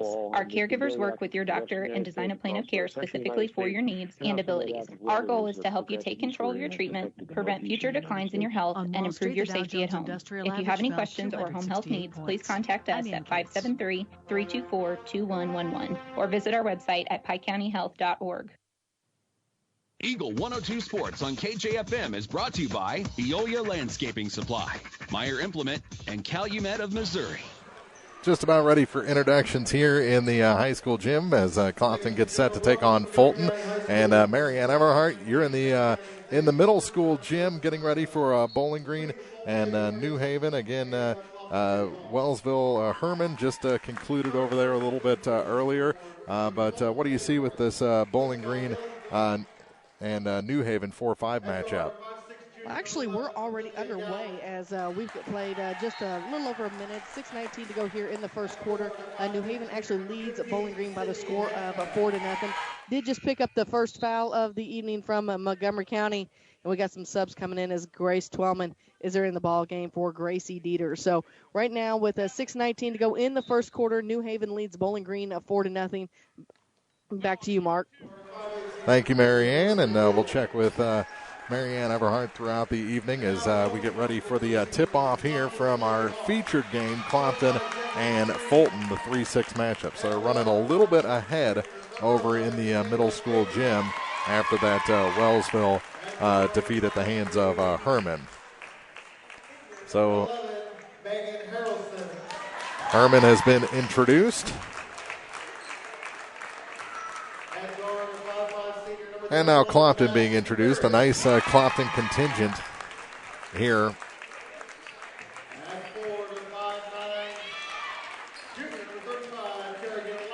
At Montgomery County. Hello. If you are watching online at KJFMEagle102.net, glad you've chosen that option as well. And glad you're listening on our flagship KJFM radio tonight. Ready for the tip here from the high school gym. A few last words from Coach Devin Street. Now she sends her 5 onto the floor.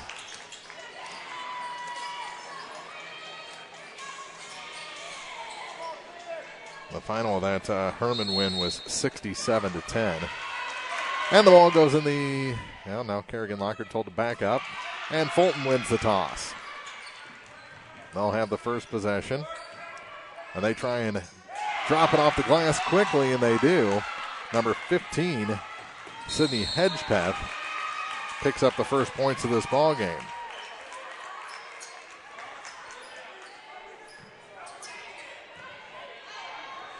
And now a foul whistled on number 21. Kaya Pittman. So Clopton with the ball, and it's Taylor Akers to run the point. She's in the offensive end for Madison Parrish. Parrish drops into the corner and gets it back. She returns to the point. Almost double dribble. Now it's tipped and stolen. Back the other way is Pittman, and she can't put it in.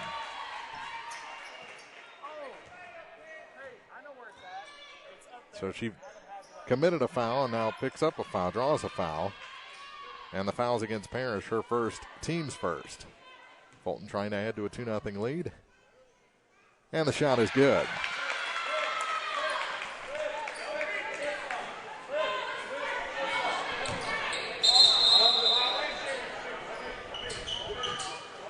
Whistles before the shot, the second shot. And everyone back in line. Missed the second, and the rebound goes to the Hawks. Quickly to the offensive end, Akers gets it down low to Hall. Now all the way back up top for number 35, Kerrigan Lockard. All the way to the hoop, Akers shot it too high off the backboard, and the rebound pulled down by the Hornets. A little action there from Duell, and now a foul as they cross the line, going to be whistled against Kerrigan. Her first, team's second.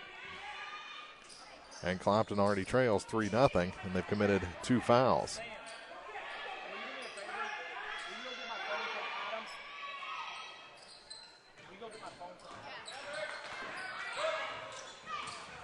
And get it in. Cut off now is Fisher. That's Carly Fisher into the corner.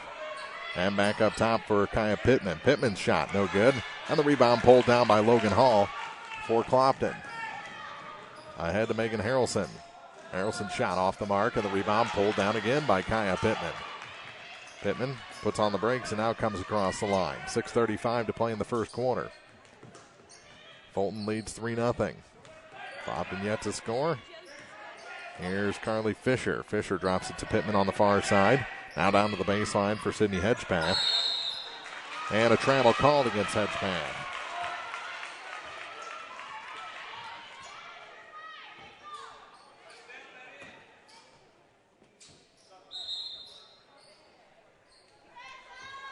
Substitution into the ball game. Kiana Gaines. She wears number 23, and into the ball game, Stephanie Talbert for Clopton. Harrelson through a double team, has it knocked away, but Kerrigan Lockhart picks it up, and she's fouled. First foul on Gaines for the Hornets.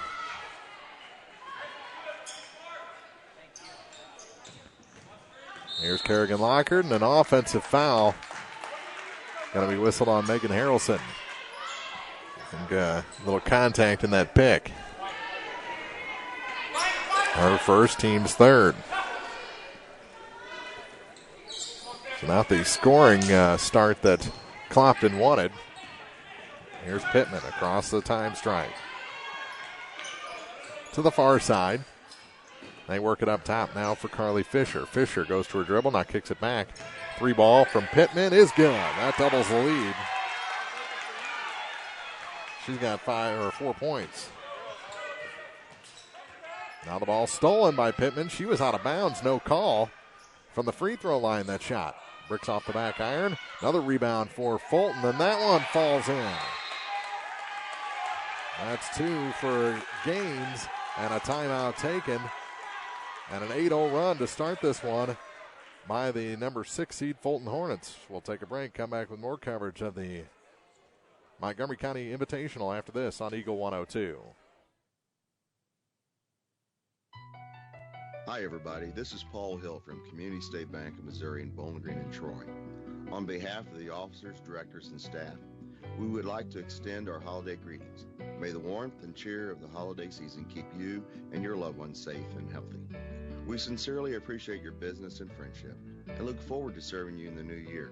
Merry Christmas from Community State Bank of Missouri, your hometown bank since 1887, member FDIC. Eagle 102 Sports on KJFM is brought to you by Ingram Plumbing, Bowling Green Pharmacy, and Mid-America Auto and Towing. Off the timeout, Clopton with the ball. Taylor Akers goes to the floor and is able to get a pass off to Kerrigan Lockhart. I don't know how she didn't pick up a traveling call there. Has the ball back now from Kerrigan and can't hit the runner from the baseline. Back the other way, Fulton. Gaines circles, gives it to Carly Fisher, who puts it in. First 2 points for Fisher, and a 10-0 run to start the game for the Fulton Hornets. To the near corner for Clopton. Still looking for some points. Back up top now for Megan Harrelson. 5'3" junior. Gets it to the far side for Stephanie Talbert. Talbert, center of the lane, goes to the floor. Kicks it back. Here's Akers, and she traveled. Taylor Akers travels. Turns it over to the Hornets with 4:43 to play in the first quarter.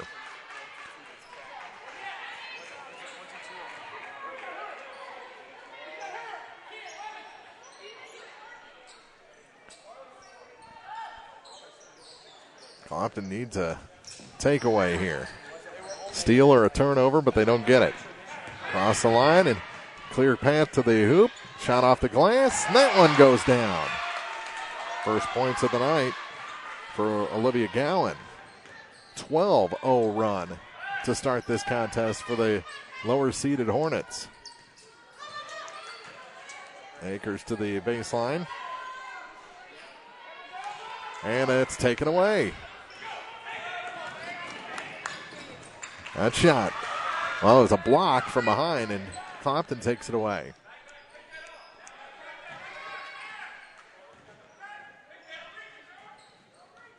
Here's Harrelson. Harrelson trying to force a pass, and it's taken away by Gaines. Is it a tie-up or a foul? Or And it is a foul against Clopton. 3:54 to play in the first. The foul is the second on Kerrigan Lockard.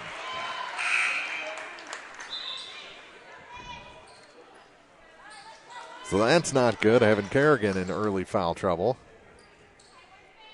And she'll have to check out. We played 4 minutes here in the first quarter. It's 12-0 Fulton. Setting her side for number 11, Olivia Gowan. Gowan gets a pass to Fisher through traffic and a travel called against Carly Fisher.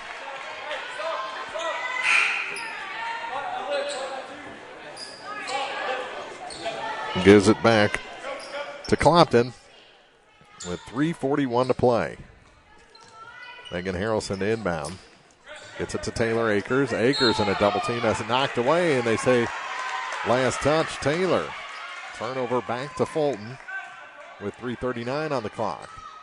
They'll inbound in front of their own bench. Cross the time stripe. No pressure. Give it to Trowbridge now to the near side and back up top. Almost a travel, but got the pass off last second to Sydney Hedgepeth, who puts it in. 14-0. And another steal by Fulton. Here they come. Turnaround shot off the glass, no good. And the rebound. Kicked out far side. That one is good. Trowbridge with 2. This is an unbelievable start for Fulton. They've got Clopton on the ropes here early. Lob pass all the way across to Logan Hall. Hall off the glass, and finally the Hawks are on the board with Logan Hall's first 2 points of the night. 2:40 to play here in the first quarter, and the Hawks get their first points.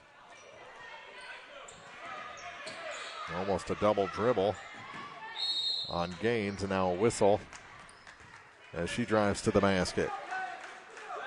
Foul on the floor, and it's on Stephanie Talbert. Her first, team's 5th. Back into the ball game, Kaya Pittman and Lexi Henley for Fulton, as Coach Brunk really works his bench. In and out, in and out. And a clothesline by Akers. She picks up her first personal. And back to the line goes Kaya Pittman. Pittman, 1 for 2 for 4 points. That shot's no good.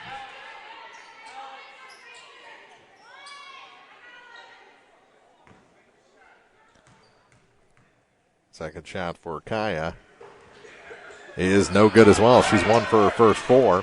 And here comes Clopton up the floor. Oh, good pass. Shot off the glass and good.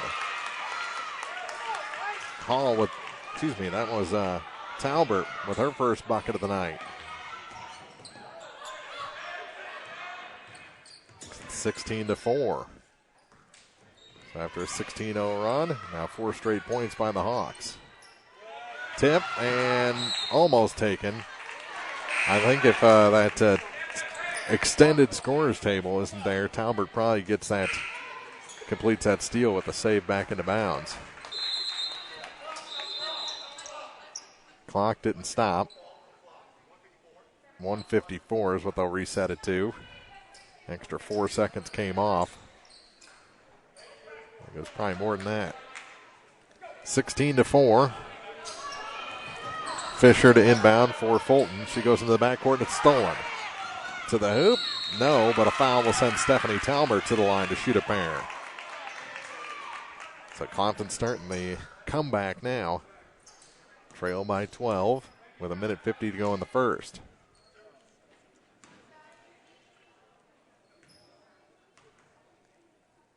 And the shot is good.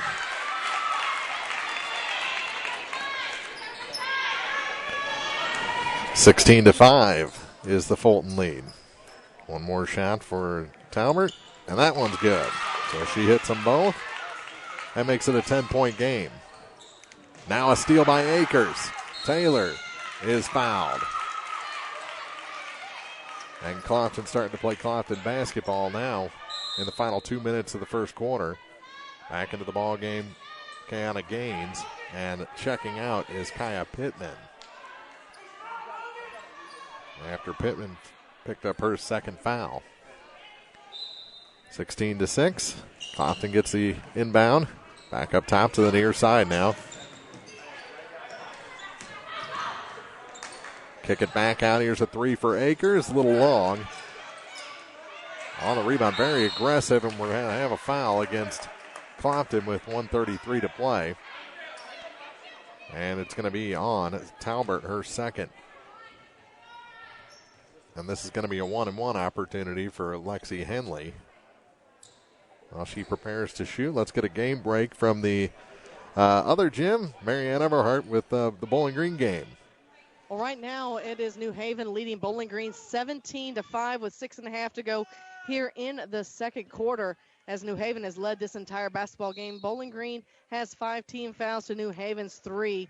And I think it just changed. Now they have a 4. So again, with 6:29 to go here in the first half, New Haven leads Bowling Green 17-5. Back to you, Mark. Thank you, Marianne. So a very similar game going on over there in the 4-5 matchup. Clopton trailing. The free throw was missed as a double dribble is called. Clopton got the ball back off that miss, but Bruni called for a double dribble. That gives it back to Fulton with 1:12 to go in the quarter. 16-0 run, now a 6-0 run by Clopton. Turnaround shot, that's no good. Rebound Fulton, and a foul on the floor.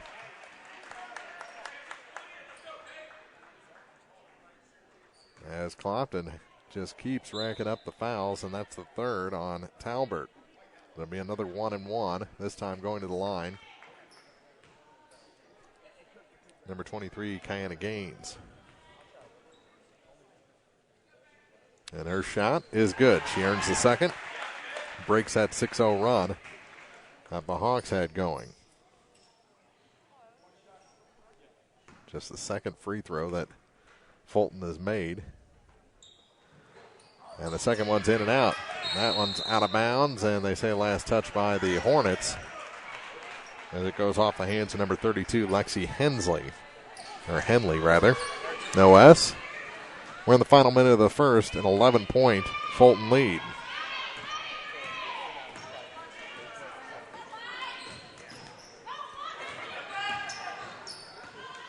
Driving the lane, shot off the glass, and that's good for Megan Harrelson. Her first 2 points tonight.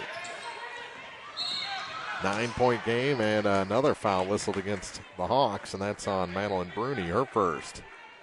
Another 1-and-1 coming. The final 1-and-1 of the half. We still have 8 minutes and 39 seconds to play.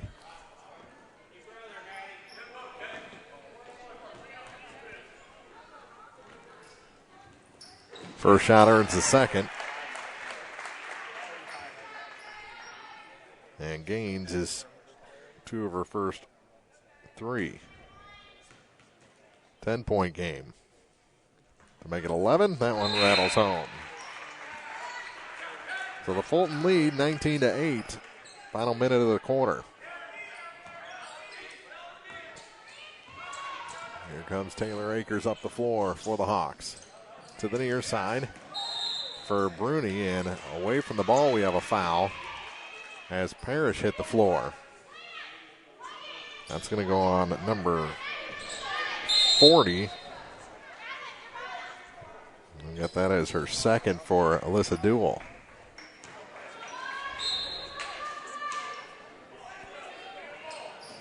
Harrelson triggers the inbound play to the free throw line for Parrish. Kicks it near side. Here's a 3 off the mark. Rebound taken away by Harrelson. Back to Akers for 3. That one's just a bit long, and the rebound this time pulled away, but goes to the floor. No travel again, and it leads to a fast break. Shot off the glass and good. Carly Fisher has 4 points. 21-8. Final 10 seconds. Down to 6. Here's Harrelson. Throws one up and scores. From her hip. Gets them into double digits as a team, but that was a performance by Fulton that is almost shocking. They lead Clopton after the opening 8 minutes, 21-10 from the opening round of the Montgomery County Invitational on Eagle 102. The Mercantile Bank in Louisiana says now's the time to sign up for online banking and bill pay. You won't have to get out in the weather. With online banking, you can bank day or night from your home, office, or anywhere with internet access. Check account balances, view checks, and much more. Stop in today to learn more about online banking and bill pay at the Mercantile Bank, downtown Louisiana. Your hometown bank, member FDIC, and equal housing lender. Hi, this is John. I'm one of the pharmacists you see at Family Drug in Louisiana and the Bowling Green Pharmacy. We're right here with personal and prompt service, giving you the answers about your medications. If you're new in town, come get acquainted. If you're one of our regulars, thank you. You are always welcome to come in and just say hi. The right people, the right service, right downtown. Family Drug, 3rd in Georgia in Louisiana, and the Bowling Green Pharmacy on the square in Bowling Green. Eagle 102 Sports on KJFM is brought to you by Hinky Construction, Midwest Pest Professionals, and Perkins Electrical Service. 8 minutes in the books, and the score 21-10 in favor of the number 6 seed Fulton Hornets.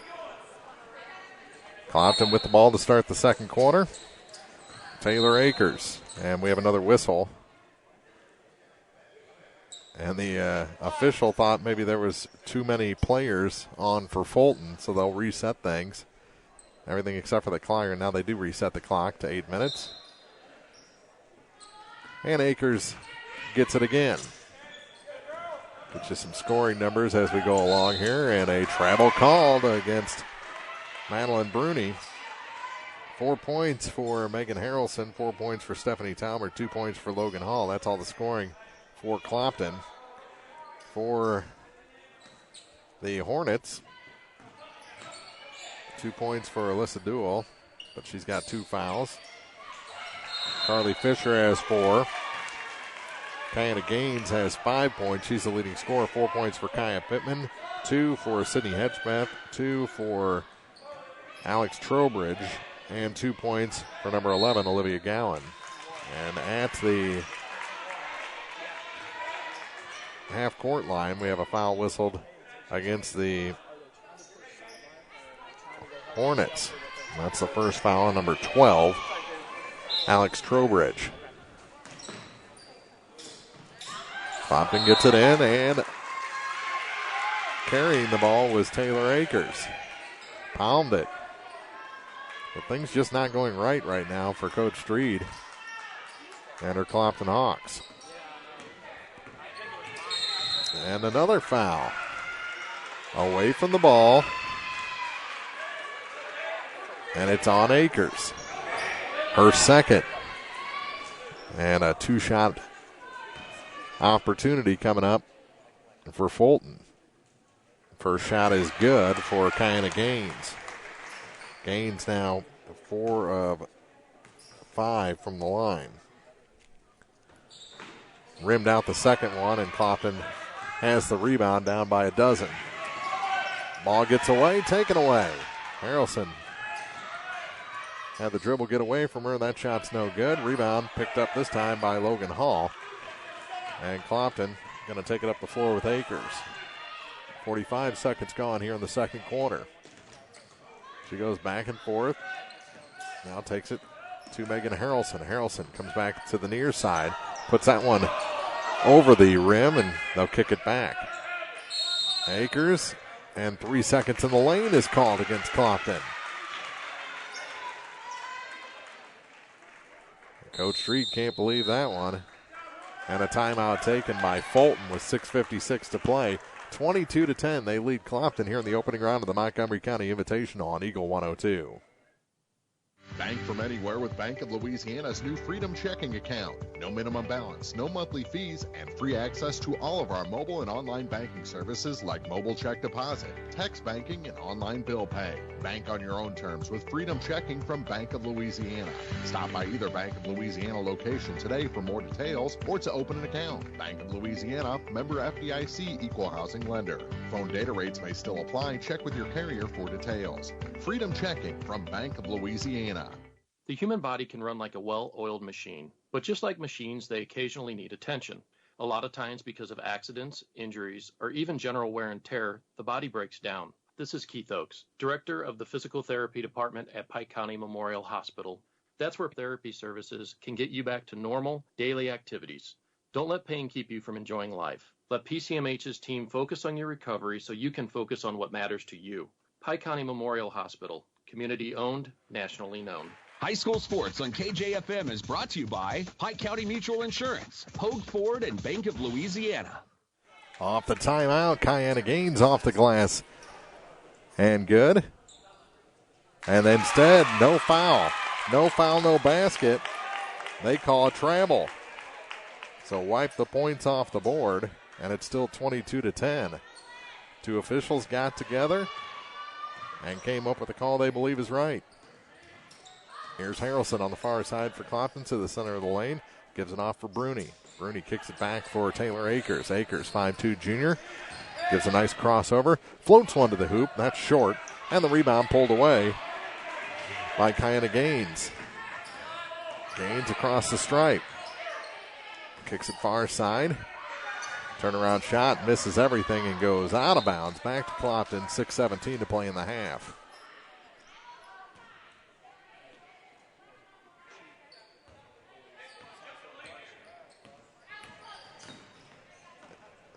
Akers gets it across the line to Megan Harrelson. Harrelson gives it back to Akers from the center circle. Angles to the near side, her right. Kick it down. The pass rejected away from Hall. And here comes Fulton again. They get across the line, kick it down low. Shot misses a little bit long, and the rebound pulled down by Bruni. Cross court, shot no good, and now a foul will send Logan Hall to the line as she was stripped from behind. She'll head to the free throw stripe for the first time. Clopton just 2 free throw opportunities so far in this game. Not a whole lot more for Fulton. As Hall misses the first. 5:37 to go here, 22-10. Hall getting ready for her second free throw. And this one is good to make it 22-11. 11-point ball game as Fulton comes up the floor. Let's check with Marianne Everhart in the middle school gym and see how Bowling Green's doing. Well, we just hit the end of the second quarter where New Haven leads Bowling Green 27-15. Early in the second quarter, Madeline Norton drained the first 3 of the night to bring them within 6. However, New Haven scored quickly and again increased their lead to 27-15 as we just start halftime here from the middle school gym. So back to you, Mark. Taylor Akers off a Fulton miss. Sets things up to Parrish. Back to Taylor Akers on the near point. Akers into the near corner for Megan Harrelson. Harrelson trying to find some room on the baseline. Gets it into Logan Hall. And she is interfered with by number 12, Alex Trowbridge. Trowbridge picking up her second personal. And a 1-on-1 opportunity coming for Logan Hall, who just made 1 of 2 free throws. Her last trip there, 3 points on the night.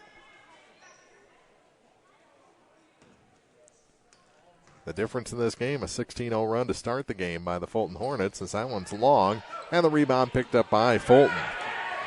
Up the floor with it is Gaines. Crosses. And that one's up and good. Into the ball game, Kaya Pittman. And she picks up where she left off.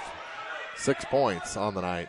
And very aggressive full court defense from Pittman and the Hornets. That shot no good. Whistled dead. Actually did go down, but it was whistled dead as a foul away from the ball on Logan Hall. Her first. Comes with 4:34 to go in the half. Another turnover gives it back to the Hornets. Already leading by 13. Clopton scored the next 4 points after that 16-0 run. Looked like they were getting back into it, but Fulton has stretched it back a little bit to 13. And stepping out of bounds on the baseline is number 30, Carly Fisher. Gives it back to Clopton. Chance to cut in a little bit. Here's Megan Harrelson. Harrelson on the run. Drops it low to Hall. She can't hit the easy one. Got her own rebound. The putback is good. Logan Hall has 5. It's an 11-point game. Midway point of the second quarter. Pittman drops it to the far side, and a travel called on Gaines. That gives it back to the Hawks with 3:54 remaining.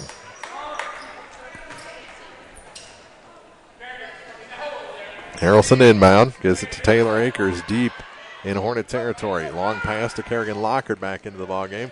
Drops it off for Hall, too hot for her. Does get it under control, but her shot's no good. And the rebound picked up by Fulton. Up the floor is Gaines. To the corner. 3 ball is long. Rebound off the foot of Megan Harrelson, but she picks it up. Trying to go coast to coast. Drops it off last second to Hall. She's stripped of the ball from behind, and here comes Fulton again. My goodness. Work at center of the lane. Hook shot is good. That's Hedgepath. She's got 4. The lead back to 13. Clock running down to 3:10. They're at halftime in the middle school gym. Bowling Green trailing. Over to the far side. Here's Kerrigan Lockard from the baseline. Her 14-footer is good. First 2 points for Kerrigan tonight. 26-15. Gaines trying to find some room. Now lobs it to the near side. And that's a travel. Yeah. Lexi Henley shuffled the feet as she accepted the pass. It was a late whistle. I thought she was going to get away with it, but called by the back official on that play. 2:40 to play. Here's Lockard at center court. Long inbound pass. Now to the near side for Bruni. Back to Taylor Akers. Akers, good crossover. Can't find much space against the defense of Pittman. To the near side. All got loose momentarily. Kerrigan gives it back to Taylor Akers. 2:15 to play in the half. Over to the far side, through the hands momentarily of Bruni, and a foul whistled against Fulton. We're going to have a 1-and-1 opportunity here. 19 foul against the Hornets. So Madeline goes to the line for the first time, looking for her first point tonight to make it a 10-point game. And she's off, pulled it a bit to the left, and the rebound goes to the Hornets. Here's Pittman. She'll chuck a 3. It's short and out of bounds, back to the Hawks. They were going to bring in Yates, pulled her back with 2 minutes to go.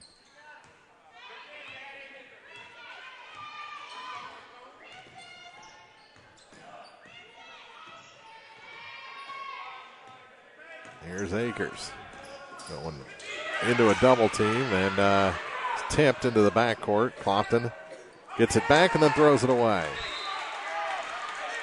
Bruni didn't know how close Taylor Akers was, threw it over her head, and now into the ball game is Shanna Yates. 1:38 to play. Quarter number 2. Halftime report coming up. And we'll probably send it to the other gym once we reach halftime while we tally up scoring after a quick break. 26-15 with a minute and a half to go. Back to the line after a foul called on Yates. And the first shot is good. 12-point lead as Gaines hits the first one.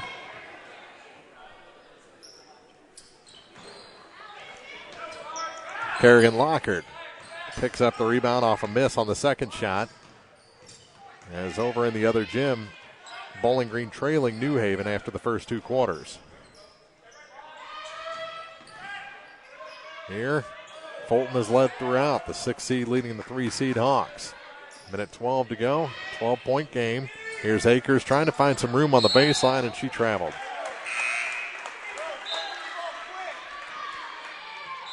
Head in the hand for Coach Street after that one. 27-15. Fulton with the lead in the ball.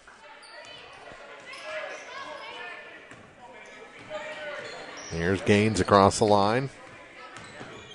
A couple of good crossovers. She's a really good ball handler over to the far side.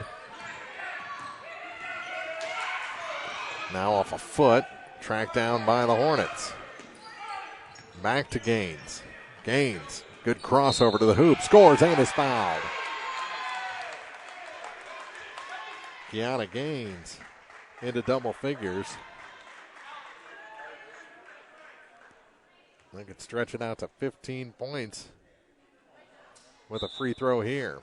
Into the ball game, back in is Megan Harrelson. Parrish was whistled for the foul, her second.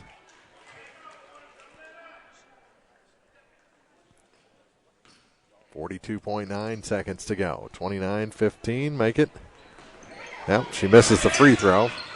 But get the rebound, and the shot from the baseline is over everything. Kerrigan Lockhart pulls down the loose ball this time for Clopton. 33 seconds to go. Near side. Here's Akers for 3. She had time on that one, but rims it out.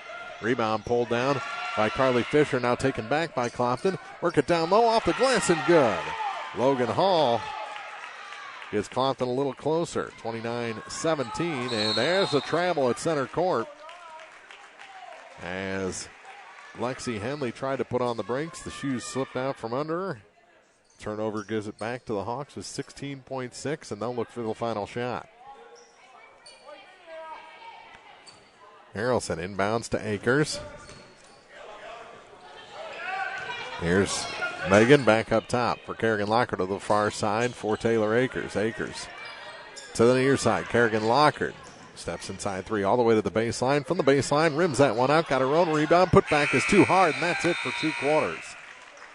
Clopton trailing by 12 after the first 16 minutes. 29-17. Fulton leads the 6 seed leading the 3 seed here in the opening round of the Montgomery County Invitational. We'll come back with coverage from the middle school gym in Bowling Green after this on Eagle 102.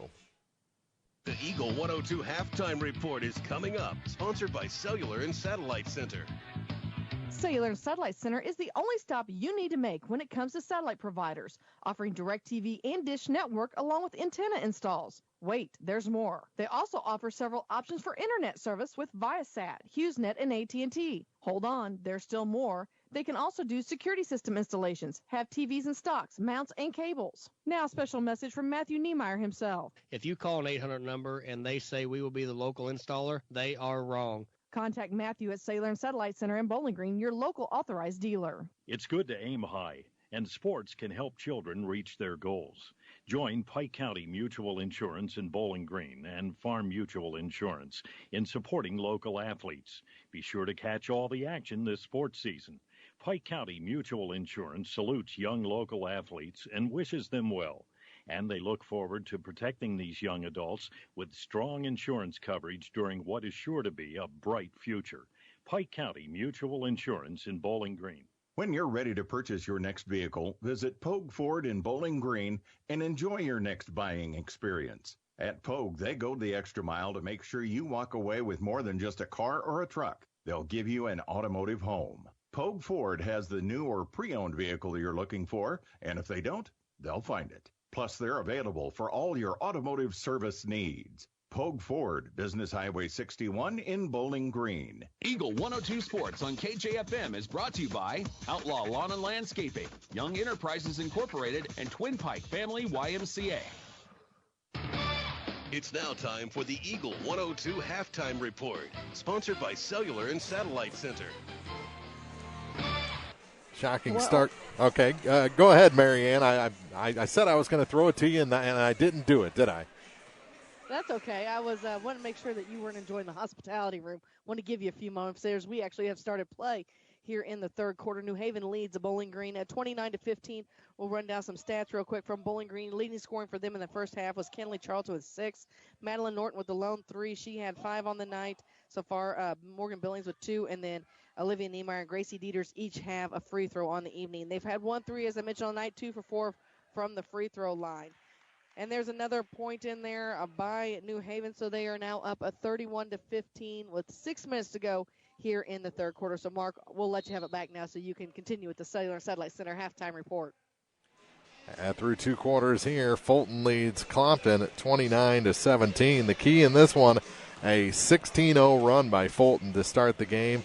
Clopton had the next 4, kind of traded buckets the rest of the first quarter, but then Fulton kind of got things back going again and outscores Clopton in the second quarter, a very low scoring as compared to the first quarter. Second quarter, 8-7. Fulton edges Clopton in quarter number 2.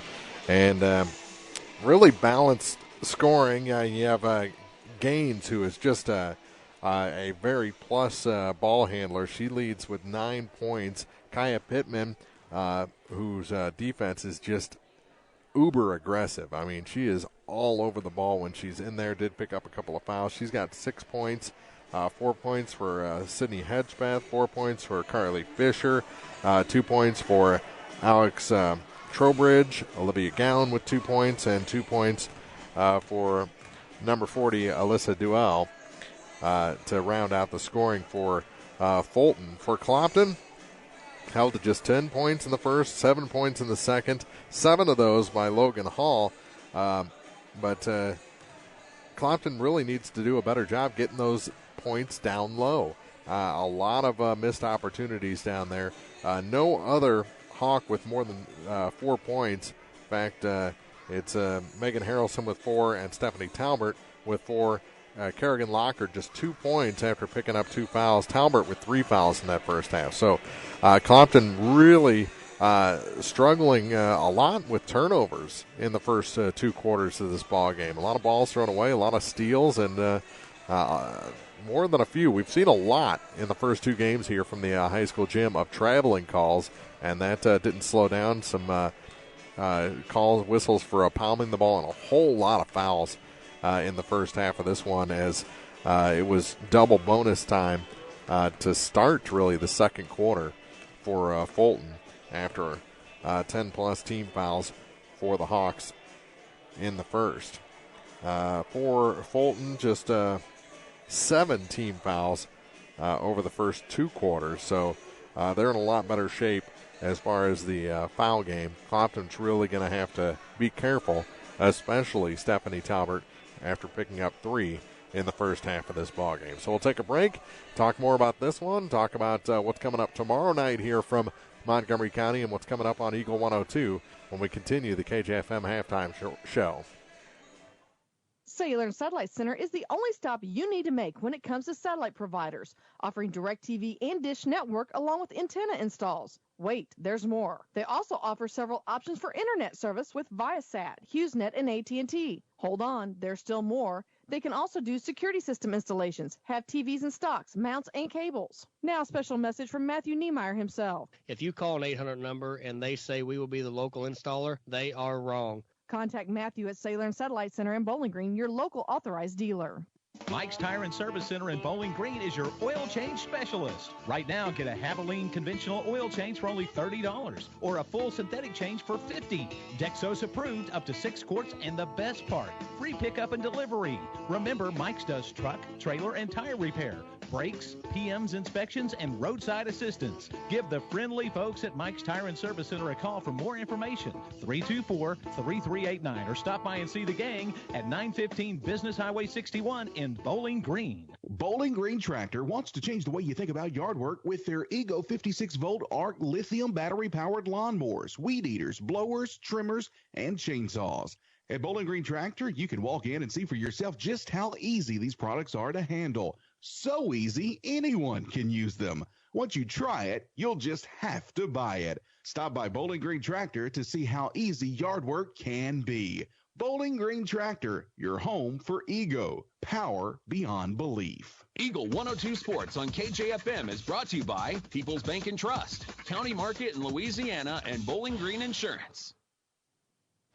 Just about 2.5 minutes to go before we start quarter number 3 here from the high school gym, the old gym with the beautiful stage. They got some new padding, just like Bowling Green, and looking across the way to all the banners of the EMO schools, and a lot of them here in this tournament. We saw Silex earlier fall to Montgomery County. We saw Herman defeat Wellsville. Final on that one was 67-10, and those were the two first games, and Bowling Green trailing New Haven after the opening 2 quarters over there. Clopton, thanks to a Fulton 16-0 run to start the game, trail this one after 2, 29-17.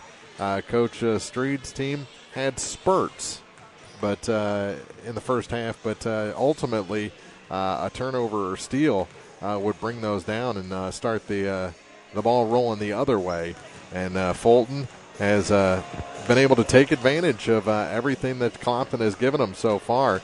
Defensively, again, number 21, Kyle Pittman for Fulton has been very aggressive and produced a lot of steals and is kind of an emotional leader for Fulton. But Kiana Gaines, boy, she is a ball handler extraordinaire, and she showed off her skills in the first 2 quarters. And Clopton, I don't know if a double on her is even going to help things out here in the second half. She is just that good. She's been able to pull the ball away from Clopton defenders through the first 16 minutes of this ball game, and has really made life difficult for Coach Streed and the Clopton Lady Hawks here in their first game of the season. 29-17, minute to go before we start the second half. We'll be back with more action after this on Eagle 102. Hi, this is Kelsey Henderson, RN Case Manager for Pike County Home Health. Pike County Home Health offers a variety of services from skilled nursing to rehabilitation therapies. Our care is focused on helping you recover from an acute illness, surgery, accident, or change in medical condition. We strive to help you recover in an environment where you feel most comfortable. If you have any questions or home health needs, please contact us at 573-324-2111 or visit our website at pikecountyhealth.org. Hey, this is Ryan with Mid-America Auto and Towing in Bowling Green. We've got something for everybody's budget. Everything from $1,000 all the way up to $35,000. We have a constant rotation of new inventory, including cars, trucks, and SUVs. So if you're out and you're looking for a new car, come by and see me. If you're looking for a particular vehicle and you don't see it on the lot or the website, let me know, and I'll do my best to find it for you. The Mid-America Auto and Towing, just off Highway 54 in Bowling Green, is a one-stop shop. Like us on Facebook or check out our website, midamericaautoandtowing.com. When you support a locally owned pharmacy, you're contributing to the growth of the community. The dollars you spend stay right here to support our local community. Health Mart pharmacies are locally owned pharmacies. There's one right here. Health Mart pharmacists have a personal commitment to their communities because, just like you, they support their community. Health Mart pharmacies are locally owned and hometown proud. Louisiana is a Health Mart town. Family Drug Health Mart Pharmacy. The right people, the right price, right downtown.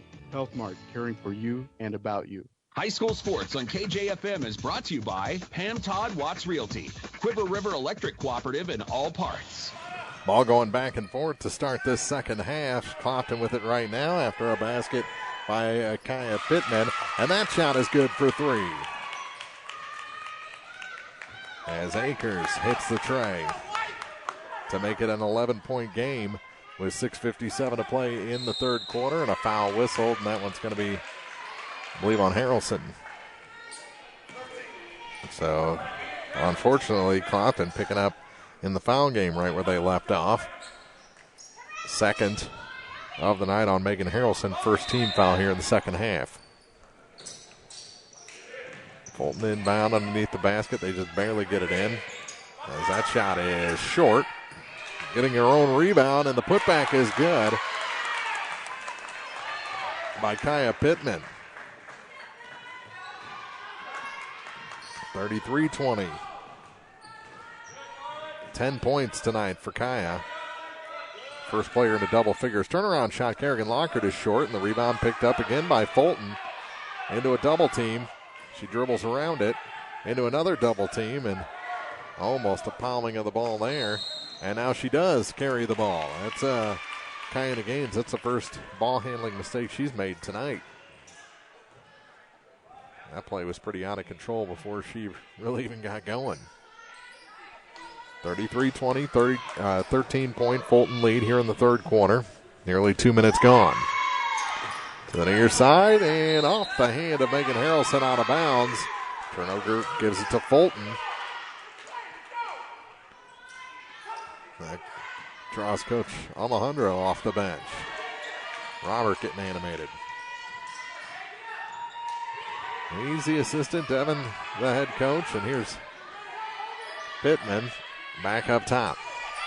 Fulton trying to set things up to Gaines. Gaines, center of the floor, backs up all the way to the center circle. Now drops it off far side for Carly Fisher. Fisher takes it back to the edge of the circle, and she palmed the ball. Boy, they've been tough on that tonight. 5:44 to play in the third. Getting ready to check back in is Stephanie Talbert. She will check back in for Parrish. And she'll trigger the inbound play. Here's Taylor Akers. Slowly across the stripe into the offensive end. Bounce pass to the far side. Now kicking it back up top. Near side now for Akers. She'll try a three from this way, and it's long. And the rebound tracked down in the far corner by Fulton. High pass to Pittman. Bounce pass into the front court. That barely survived, and we have a foul whistled as the play kind of got out of control. Able to draw that foul is number 15, Cindy Hedgepath. With 5:24 to go, and that's the third on Taylor Akers. That's not good.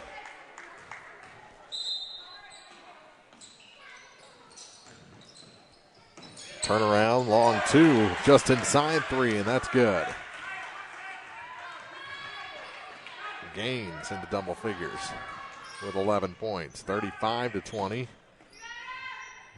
Over to the far side. Harrelson to the free throw line for Kerrigan. Now for Talbert, and her shot went over the rim. Fulton picks up the loose ball. Clopton just not able to put points on the board right now. That shot just missed on the far side. A little too hard off the far iron. Akers gives up her dribble. Ball tip goes to the floor. Rolled forward, and Fulton comes up with it. No, it's still loose, and now they do. Now it's stolen back. Harrelson. And it's out of bounds. She tried to bounce it across to Logan Hall. Couldn't connect. 4:31 to play. Empty possession for Clopton. They still trail by 15.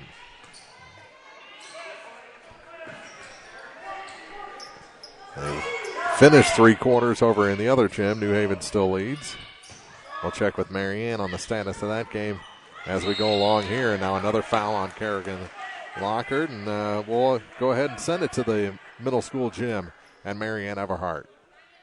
Well, we just wrapped up the end of the third quarter right now. New Haven leads Bowling Green 38-20.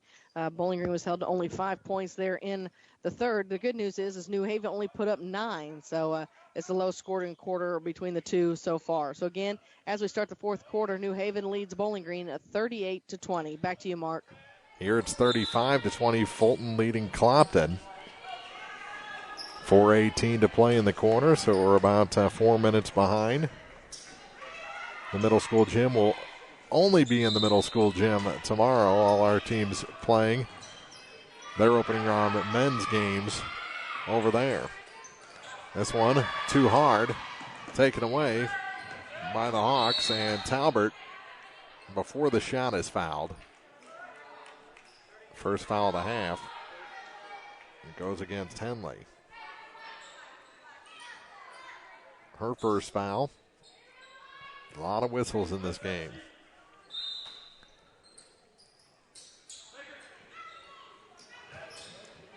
Get it in. Here's Hall. Turnaround shot, and she's fouled.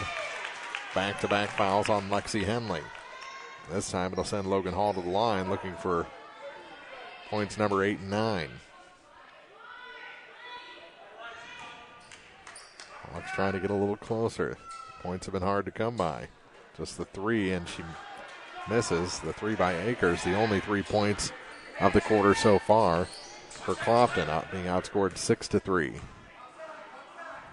Second shot is short as well, and the rebound picked up by the Hornets. That's number 11, Olivia Gowan. Gowan with it.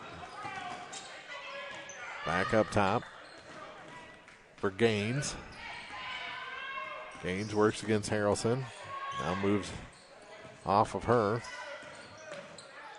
There's Clopton coming out in the zone. And a reach-in foul. Going to be whistled on Megan Harrelson, her third. So she's got 3. Lockhart has 3. Talbert has 3. And Akers has 3. Parrish just behind with 2 fouls. This one on the floor with 3:41 to play. And back into the ball game, Madison Parrish. She replaces Megan Harrelson. Bounce pass into Gowan. Gowan backs out, puts up a 3, just off the mark, and the rebound off the head of Kerrigan Lockhart to the corner and picked up. Nice job by Talbert to haul that one into Kerrigan Lockhart. Kerrigan, with stutter step move, gives it to Parrish. Now back up top for Taylor Akers to the near side. And to Parrish again. Akers, far point, 3:13 to play in the third. To Kerrigan Lockhart. She goes up the lane, can't hit. Rebound out high, goes to the floor. It's tied up. No. Fulton comes away with it. And they're on the move. 1-on-2 to the hoop and in. Goodness. Gaines with 13 points and a timeout taken by Fulton. They're up 37-20. Their biggest lead of the night is 17 points here in the third quarter on Eagle 102. Hello, everyone. This is Mark Gooden from Community State Bank of Missouri in Bowling Green and Troy. On behalf of the officers, directors, and staff, we would like to extend our holiday greetings. May the warmth and cheer of the holiday season keep you and your loved ones safe and healthy.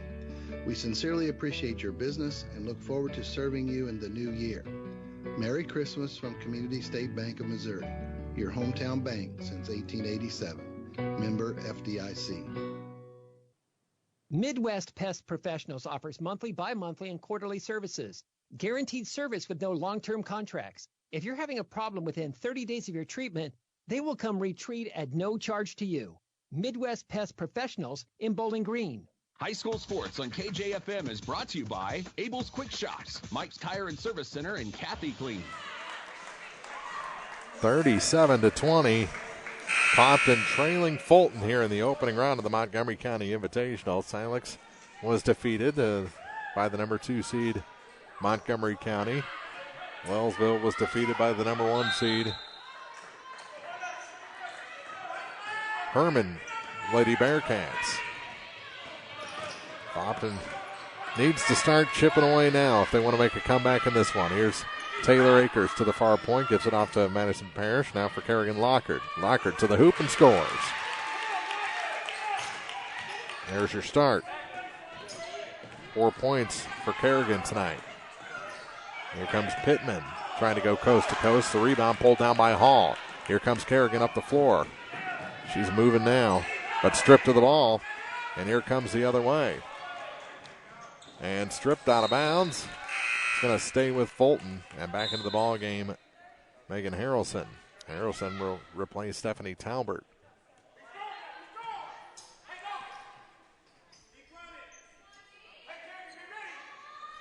.2:16 to play in the third. Can't find anybody. Now they get it in to Pittman. Pittman drops it down low. Shot off the glass is good for number 15, Sydney Hedgepad. She's got 6 points. Goes to coast and out of bounds. Clopton turns it back over.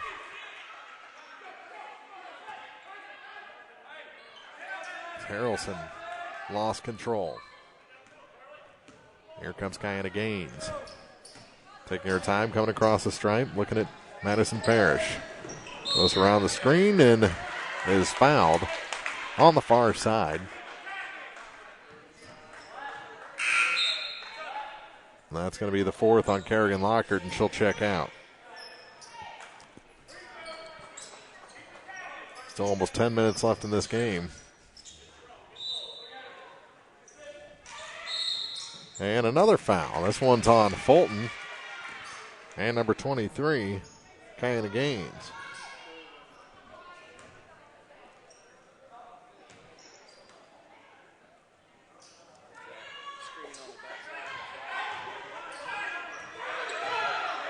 And knocked out of bounds, and Akers loses it. She employs her teammates for a little help getting up the floor. She was running right into a double team when that was stripped away. That one knocked out of bounds by Harrelson with 1:45 to go in the quarter.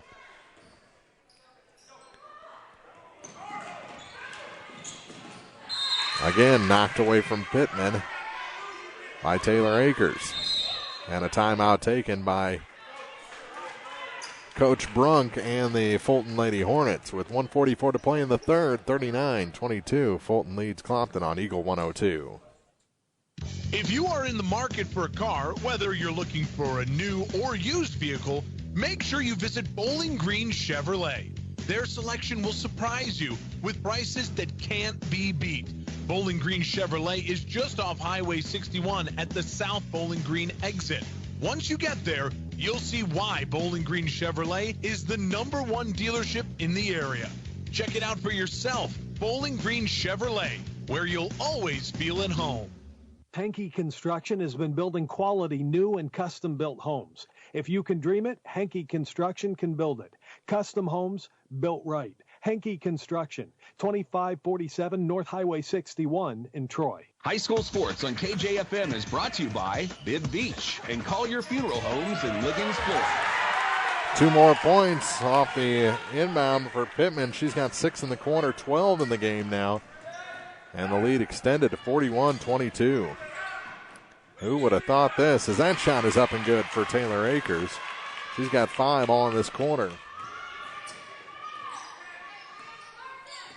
41-24, the Hornets lead. Opening round of the 2019 Montgomery County Invitational. They go baseline. Almost a travel. Pittman gets it back. Pittman goes through the lane to the hoop and scores. Kaya Pittman for Fulton, 43-24.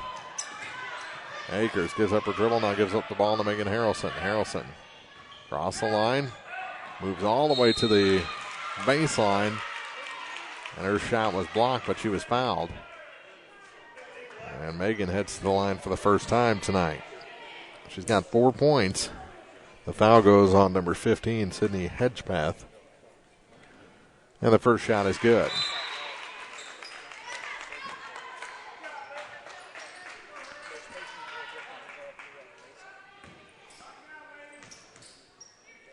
Second shot. That one rattles down as well. She's up near the tops in scoring for Clopton with 6 points. Final 40 of the third quarter. They kick it back out. Here's a 3 from the near side. Short. Got her own rebound. Put back is too hard. Another rebound, and that one is stripped away, but a foul whistled on Talbert, and that's her 4th. So Lockhart, now Talbert, both with 4 fouls. We're not even to the fourth quarter yet. We'll send Hedgepath to the line after back-to-back misses by Gowan. And the first shot's no good. The score stays 43-26.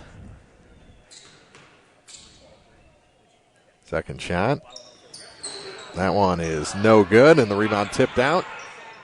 And a foul whistled against Fulton. That one's going to be called on Gowan, her first. 24.3 seconds to go. Taylor Akers. Across the stripe for Clopton. Crossover to the near side for Harrelson. Megan has it stolen, and we've got a double dribble against Fulton with 11.9 seconds to go. Clopton can have one more shot here. A 3 would be huge. 2 would be nice. Gives it to Akers, and it's knocked away from her. Down to 10.5 to go. 43-26. Fulton leading Clopton. To Taylor Akers. Baseline. To the hoop. Harrelson scores. Nice move there. Down to 1 second. They didn't see it. That shot is after the buzzer, and we played 3 quarters here. 43-28. Clopton trailing Fulton after 3 quarters, and let's send it to the middle school gym for a game break with Marianne Eberhardt. Well, we have just a little over 2 minutes to go here in this basketball game. New Haven continues to lead at 41-28. Bowling Green just called a timeout. The good news for Bowling Green's Kinley Charlton is getting hot. She had 6 points in the first half, and she's already put up 6 points here in the fourth quarter. So, again, as the Bobcats looking to hopefully make this a lot closer in the final 2.5 minutes of this basketball game, New Haven leads it 41-28. Back to you, Mark. 3 quarters in the books here. We'll take a quick break. Come back with the fourth. 43-28. Fulton leads Clopton on Eagle 102. Here's one question that has no wrong answer. Are you going to choose the new Shell and Fuel Rewards card to be used at Shell stations, or the Shell and Fuel Rewards MasterCard that can be used everywhere MasterCard is accepted? With both, you save 10 cents per gallon, up to 20 gallons every time you fill up. And you also earn 10% rebates on your first $1,200 in non-fuel purchases per year at Shell stations. See? You can't go wrong with either. Visit www.shell.us/getrewards and apply today. At participating Shell stations only. Terms and conditions apply. Area High School Sports on Eagle 102 is brought to you by State Farm Insurance, Sidney Blaylock, Bowling Green Chevrolet, and Pike County Memorial Hospital. Eolia Landscape Supply is more than just mulch and decorative rock. They carry a variety of seasonal items as well. Now's the time to go find that live Christmas tree. Eolia Landscape can help make those memories that last a lifetime as you and your loved ones search for the perfect tree. Eolia Landscape Supply, 290 North Old Highway 61 in Eolia. High School Sports on KJFM is brought to you by Brown's Processing, Craig's Truck and Tractor, and Old Tops Pawn Shop. Clopton ball to start the fourth. That shot no good for Talbert. And on the rebound, what do we have? I think we have a tie-up. That gives it back to Fulton.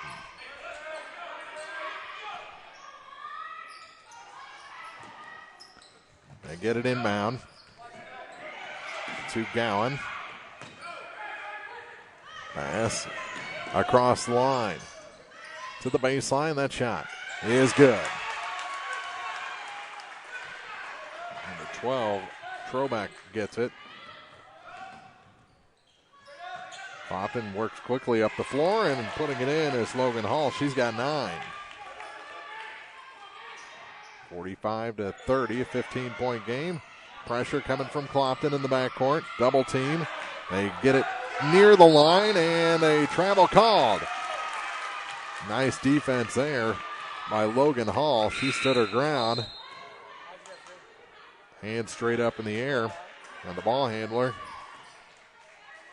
turned and bounced right off of her. In the backcourt, here's Taylor Akers. Moving around Pittman.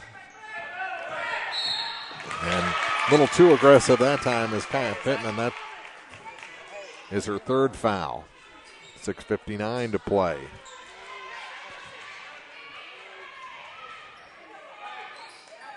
A 16-0 run to start the game. Clopton's never gotten the lead down below double digits. The closest they got was 11. After that initial run, here's Hall off the glass and good. Right off the inbound play, Logan Hall is into double digits. More pressure coming in the backcourt. They break it. Shot, no good, and the rebound goes off of Megan Harrelson's fingertips out of bounds. It's just a little bit of indecision here and there. She's caught between, do I grab it or do I let it go? And it grazed her fingertips, and there was nothing she could do after that. That's been team-wide tonight. From just inside the free throw line, shot no good. The defender went down, and an easy putback for Carly Fisher. She's got 6 points. 47-32. Akers out of a double team with the pass to Megan Harrelson. Harrelson had a timeout taken by Coach Devin Street with 6:24 to go in the fourth. 47-32. Clopton trails on Eagle 102. Brown's Smokehouse Meats in Silex can help with all your meat processing, retail, wholesale, and custom butchering. Vernon and Judy Brown are the owners and operators of Brown's Smokehouse Meats, Highway 61 in Silex. Brown's Smokehouse Meats also invite you to stop by their retail location in Troy at 185 East Cherry Street. For all your smokehouse meats, deer processing, and homemade sausage, be sure to visit Brown's Smokehouse Meats, Silex in Troy. Craig's Truck and Tractor, just off of Highway 54 in Vandalia, is your home for semi-truck, medium and heavy truck repair, along with agriculture equipment repair. Craig's Truck and Tractor is also a proud sponsor of area high school sports. Best of luck to all the area teams this season from everybody at Craig's Truck and Tractor in Vandalia. Area high school sports on Eagle 102 is brought to you by Cellular and Satellite Center, the Mercantile Bank, and Bowling Green Tractor. 47-32. Fulton leads. Clopton with the ball after the timeout. Trying to get back into this one. They'll inbound just to the end of their bench. In between their bench and the scorer's table, here's Taylor Akers with it to Megan Harrelson. Harrelson to the far side she goes. Turns back to the middle. Nothing there. Over to the far side for Stephanie Talbert. Talbert kicks it back. Kerrigan Lockhart playing with 4 fouls. That shot blocked, and the rebound taken away by Fulton. Over to the far side, they'll look to kill a little clock here with 5:57 to play, up by 15. Fulton, the 6 seed leading the 3 seed here in the opening round. The 5 seed leading the 4 seed as New Haven leads Bowling Green. Closing minutes over in the middle school gym. There's a foul on Gaines, and Clopton will get it back for a 1-and-1. To the line. Who's shooting? Kerrigan Lockhart.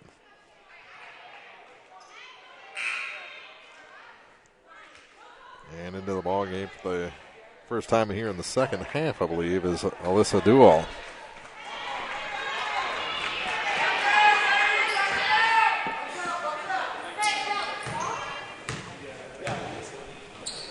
And the shot is good.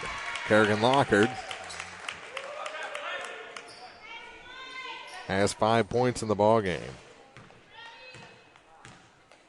Just got that one to sneak in and a little long on this one. Fulton with the rebound. 47-33 they lead. They work it inside, turnaround shot, and that one is no good. Rebound tipped around, and coming away with it is Kerrigan Lockhart. Trying to go coast to coast, dumps it down. Harrelson, no good off the glass, and the rebound is tied up. And the arrow favors Clopton this time.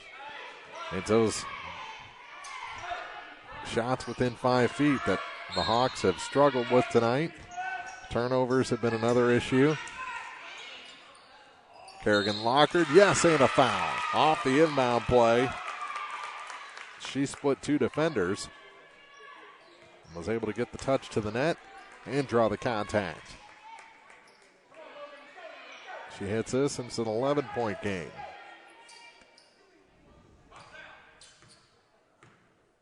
And Kerrigan's shot is good. 47-36. So you've shaved 4 points off it here in the last minute. Still got a lot of work to go. Now a steal? No, it's out of bounds. Last touch by Harrelson. But the defense is starting to come around.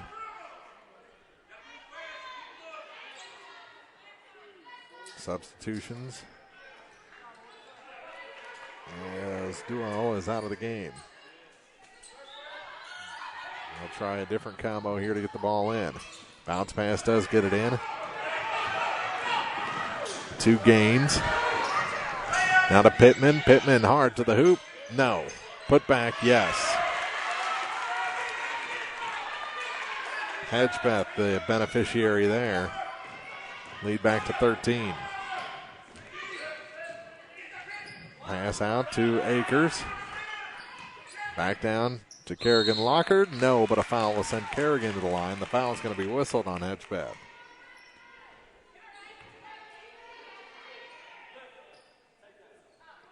That's a 2-shot foul in a 49-36 game. And the shot is no good, the first of two. And while she prepares to shoot her second, let's check with Marianne. I think that game's just about over in the middle school gym. We are down to the final 47 ticks. Bowling Green just took a timeout. However, New Haven still leads a 45-33. Again, 47 ticks to go here in the ball game. New Haven leads Bowling Green 45-33. Back to you, Mark. So now a much different tale over there as the 4 seed trailing the 5 seed. Here the 3 seed trailing the 6 seed. And shots coming as Harrelson picked up her 4th personal. And the first shot is good for Gaines. She's got 14 points. That's her first point of the quarter.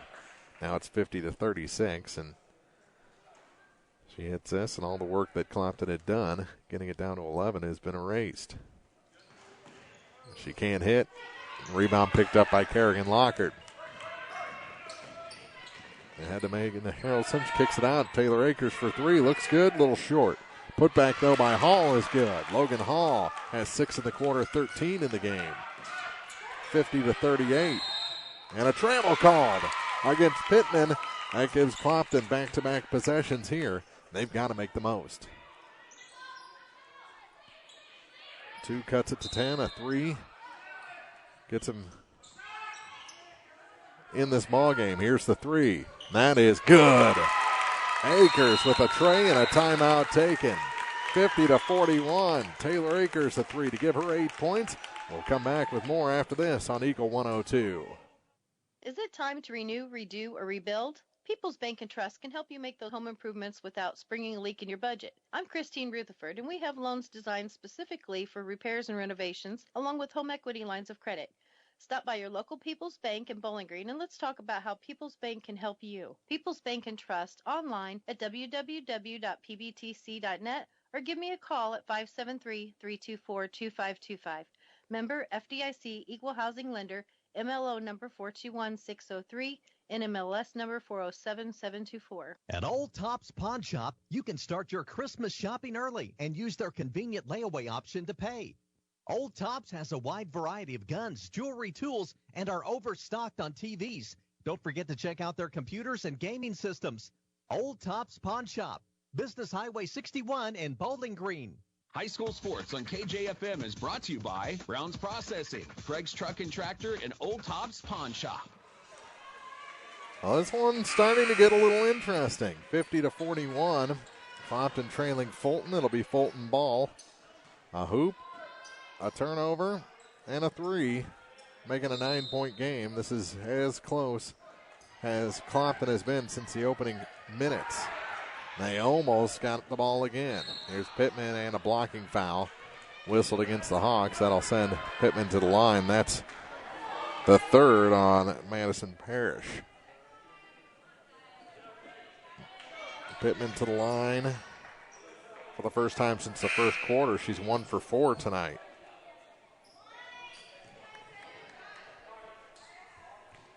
$14 points. Tied for the team lead in that category in the ball game.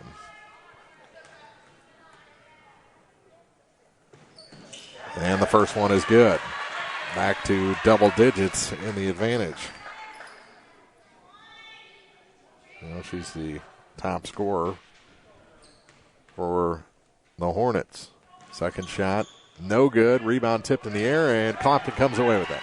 10-point game. Coast to coast to the hoop and in. Megan Harrelson into double-figure scoring with 10. And the deficit is 8. Here's Gaines with it into a double team. Having trouble. Gets it across the line. Cross court. Near side. Here's a three. That one rims out. Rebound tracked to the corner and taken by Gaines. From the baseline, that one's good. Pittman with two. Back to a 10-point lead. Kaya Pittman. Here's Megan Harrelson. Looking at three Fulton Hornets as she comes across the line. Goes all the way down, drops it off. Another shot, no good. Another, and that one's knocked out of bounds. It's going to stay with the Hawks. Two misses by Talbert. I think another one by Hall. Clopton needs to take advantage. They're down 10 with 3.5 to play. Bowling Green has lost to New Haven in their opening round game. Here's Taylor Akers back up top. Kerrigan Lockhart for three. That one rims out. No good. And the rebound pulled down by the Hornets. Big rebound there by number 15, Sydney Hedgeback. Here's Pittman. Cross the line and she'll pull back. Has it knocked away from behind. Ball goes to the floor. Do we have a tie-up? Yes, we do. This time the arrow favors Fulton. And someone makes a good play from behind, but the others can't get control of the ball. 3:08 to play. Here in quarter number 4, opening round of the Montgomery County Invitational. Boys opening round coming up tomorrow. Clopton and Bowling Green will do battle. Silex also in action. Pass to the near side. Shot no good. Rebound pulled down by the Hawks. Parrish got it. Pass into the front court for Harrelson. Now to Kerrigan Lockhart. Kerrigan gives it back for Taylor Akers. 2:40 to play. 10-point game. Here's a three from the corner. It's long. And the rebound pulled down by the Hornets once again. Triple team.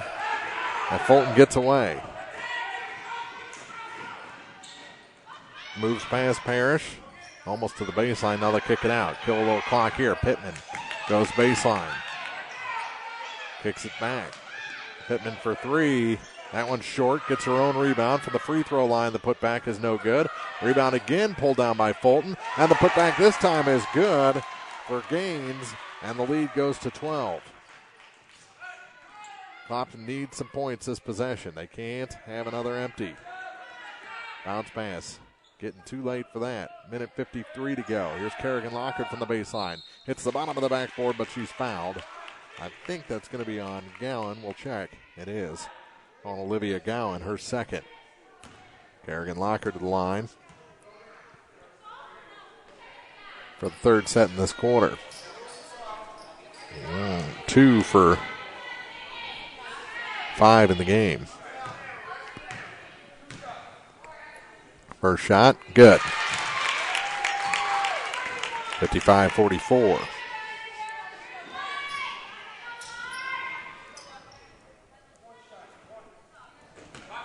And the second shot to make it a 10-point game is no good. A rebound is tied up. This time Clopton has the ball.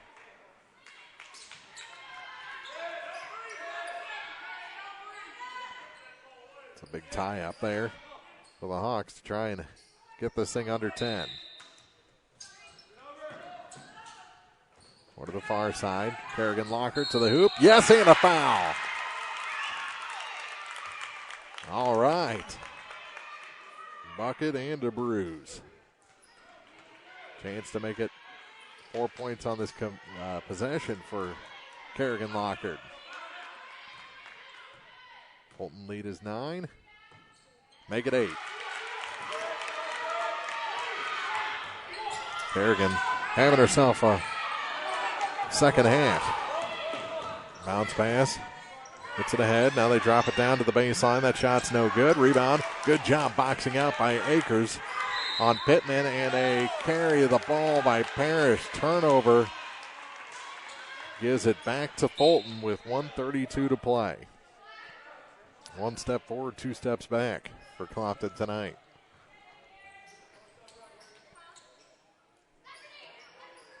They need a takeaway here. Some sort of turnover. They get it in. And before the shot, I believe, there's a foul against the Hawks, and that's on Taylor Akers. That's her fourth. Doesn't matter. They're in the double bonus. Pittman will shoot two. And the first one is in and out, back in.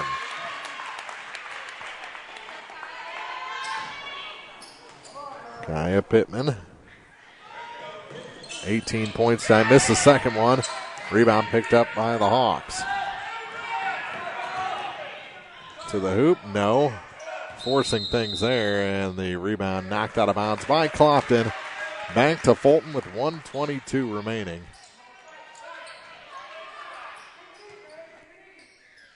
Gonna take something spectacular now. Ball knocked around. Pittman knocks it out and then kicks it, and somehow they don't call it. To the hoop and in for Gowan. She's got 4 points. That ball should have been blown dead on a kick.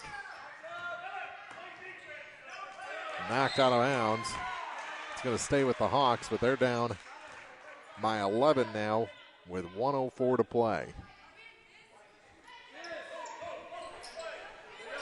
Harrelson will inbound by the Gatorade at the end of her bench. Akers moves to the far side of the floor, gives it back to Harrelson, top of the key. Looking, and a foul. No, a timeout taken by the Hawks with 55.1 seconds to go. 58-47 is our score. Fulton leads Clopton on Eagle 102. Ingram Plumbing has always been known for its outstanding plumbing service. But did you know that Ingram's is also the largest retail plumbing supply store in the area? We carry Delta faucets, a complete line of Whirlpool tubs and showers, jacuzzi pumps, and many other specialty items. At Ingram Plumbing, we're ready to meet all your plumbing needs. I should know. I'm Bonnie Ingram, and I've worked there for over 50 years. Stop by Ingram Plumbing today, Highway 61, Bowling Green. Craig Bowen CPA encourages everyone to get out and support their favorite high school sports teams this season. As a proud sponsor of all the area athletes, Craig Bowen CPA hopes to see you filling the stands to show your support. Showing the area athletes they always have your support is what's key. Craig Bowen CPA on the square in Bowling Green. Area high school sports on Eagle 102 is brought to you by Community State Bank of Missouri, Family Drug, and Pike County Health Department, Home Health and Hospice. Kerrigan Lockert has it go off of her. No, they say last touch by Fulton with 54.8 seconds to go. 58-47, time getting short. Gonna need some threes or some three-point plays. They come near side to Akers. Akers puts up the three from the corner, rims out. Rebound pulled down by Gowan. She's gonna take it the other way. Leads a pass for Hedgepath. Across the key, and they'll pull out. Looking to kill some clock here in the final 40 seconds. Fulton going to upset Clopton here in the opening round. Here with it is Pittman. Harrelson out to guard into a double team. Ball tipped, and who's the foul going to be on here? Got to be on Pittman, and it is with 28.3 seconds to go. So Pittman picks up her fourth.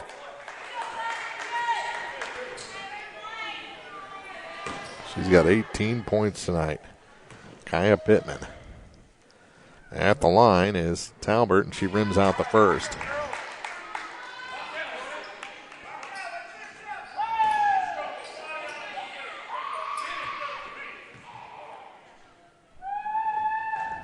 Second one misses as well.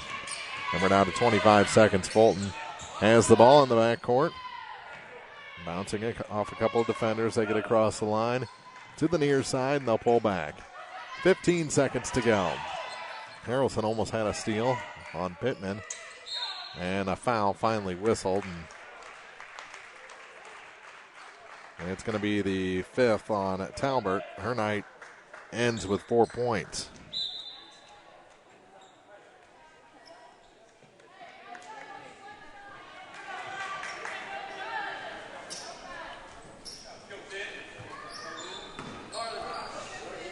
At the line is Hedgepeth, and her first shot's no good.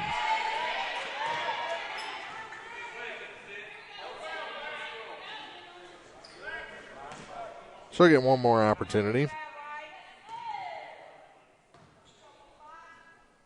And she'll hit.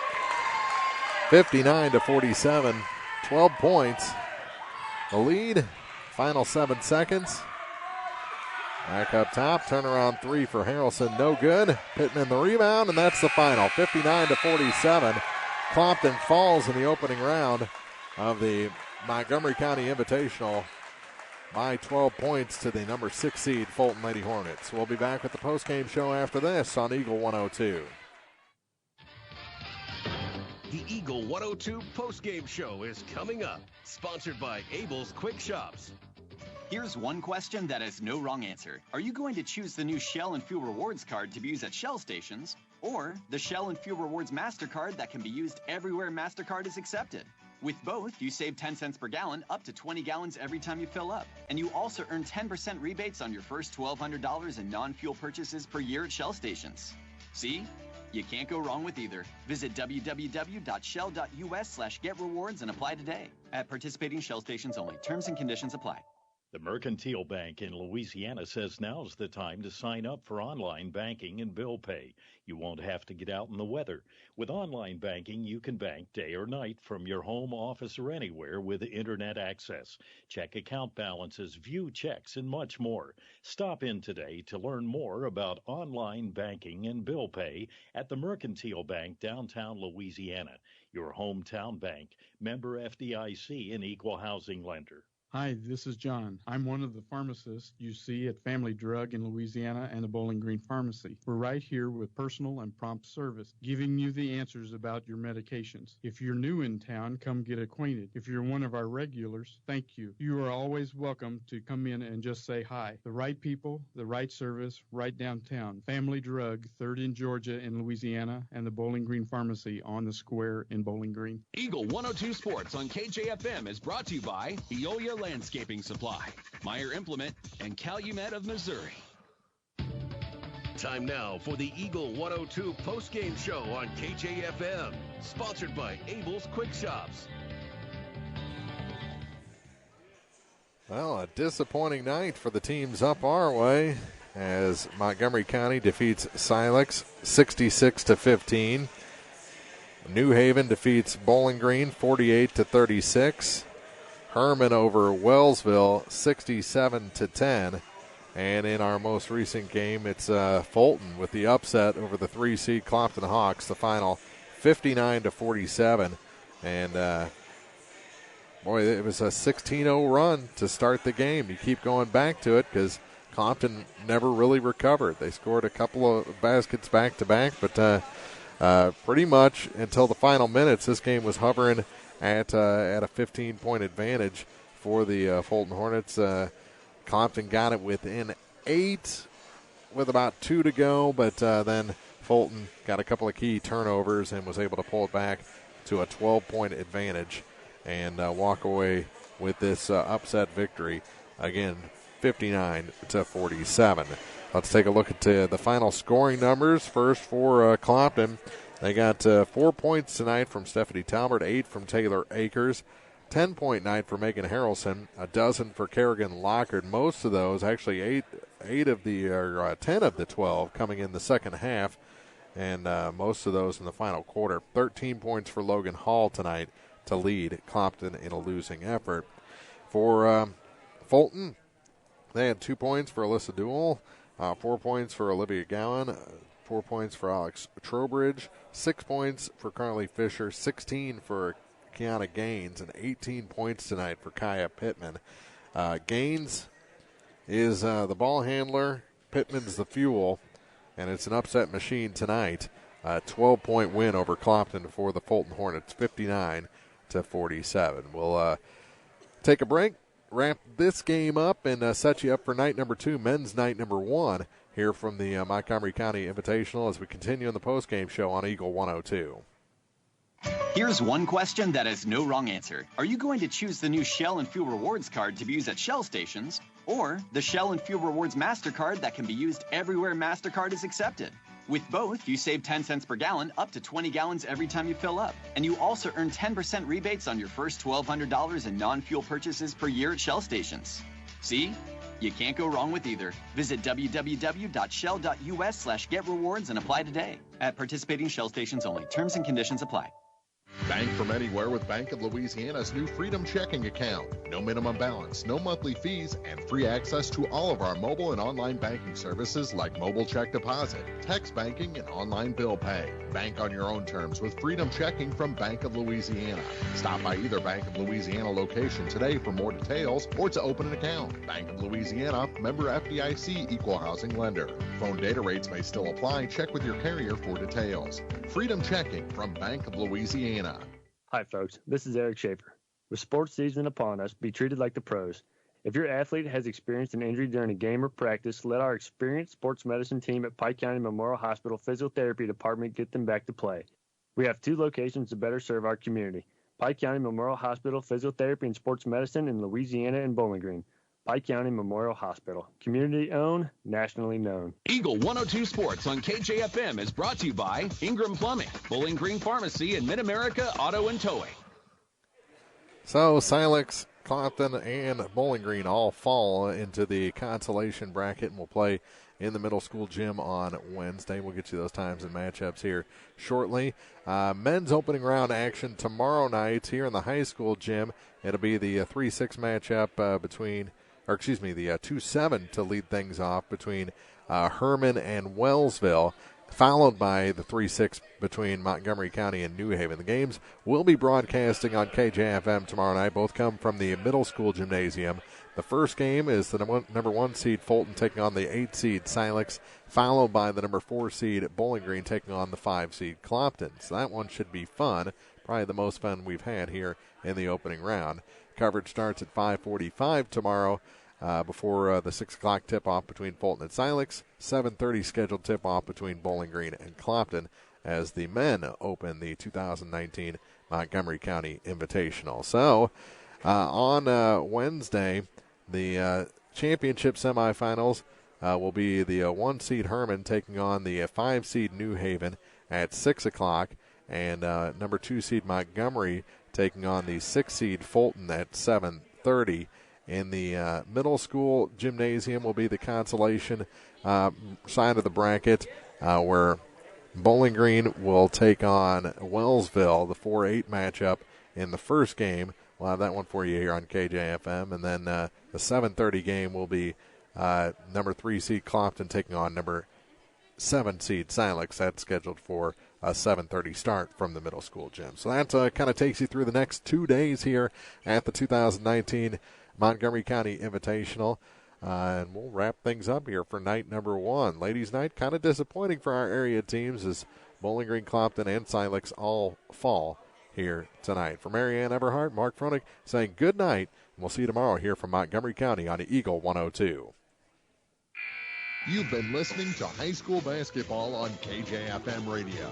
Eagle 102 sports coverage of high school hoops was brought to you by Abel's Quick Shops, Bank of Louisiana, Calumet of Missouri, Eolia Landscaping Supply, Hankey Construction, Bowling Green Chevrolet, the Bib Beach Funeral Homes LLC and Collier Funeral Home, Cellular and Satellite Center, Bowling Green Tractor, Brown's Processing and Smokehouse Meats, Community State Banks of Missouri, Kathy Clean, JD Tire and Auto, Meyer Implement Company, By County Market in Louisiana, Craig's Truck and Tractor Service, Quiver River Electric Cooperative, the Bowling Green Insurance Agency, Family Drug, Ingram Plumbing, the Air Evac Life Team, Liggins Flooring, Bowling Green Pharmacy, by Old Tops Pawn Shop, Midwest Pest Professionals, Mid-America Auto and Towing, the Pike County Health Department Home Health and Hospice, by State Farm Insurance Agent Cindy Blaylock in Louisiana, Outlaw Lawn and Landscaping, Pam Todd Watts Realty, People's Bank and Trust, Young Enterprises Incorporated, Paul Parts, by Pike County Mutual Insurance, Hogue Ford in Bowling Green, Spring Hollow Coffee, the Mercantile Bank of Louisiana, Mike's Tire Service, and by Pike County Memorial Hospital. Listen all season for high school basketball right here on your area sports leader, Eagle 102.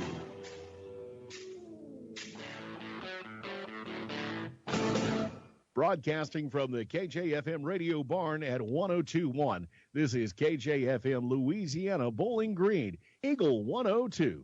You're listening to 90s at 9 on KJFM radio.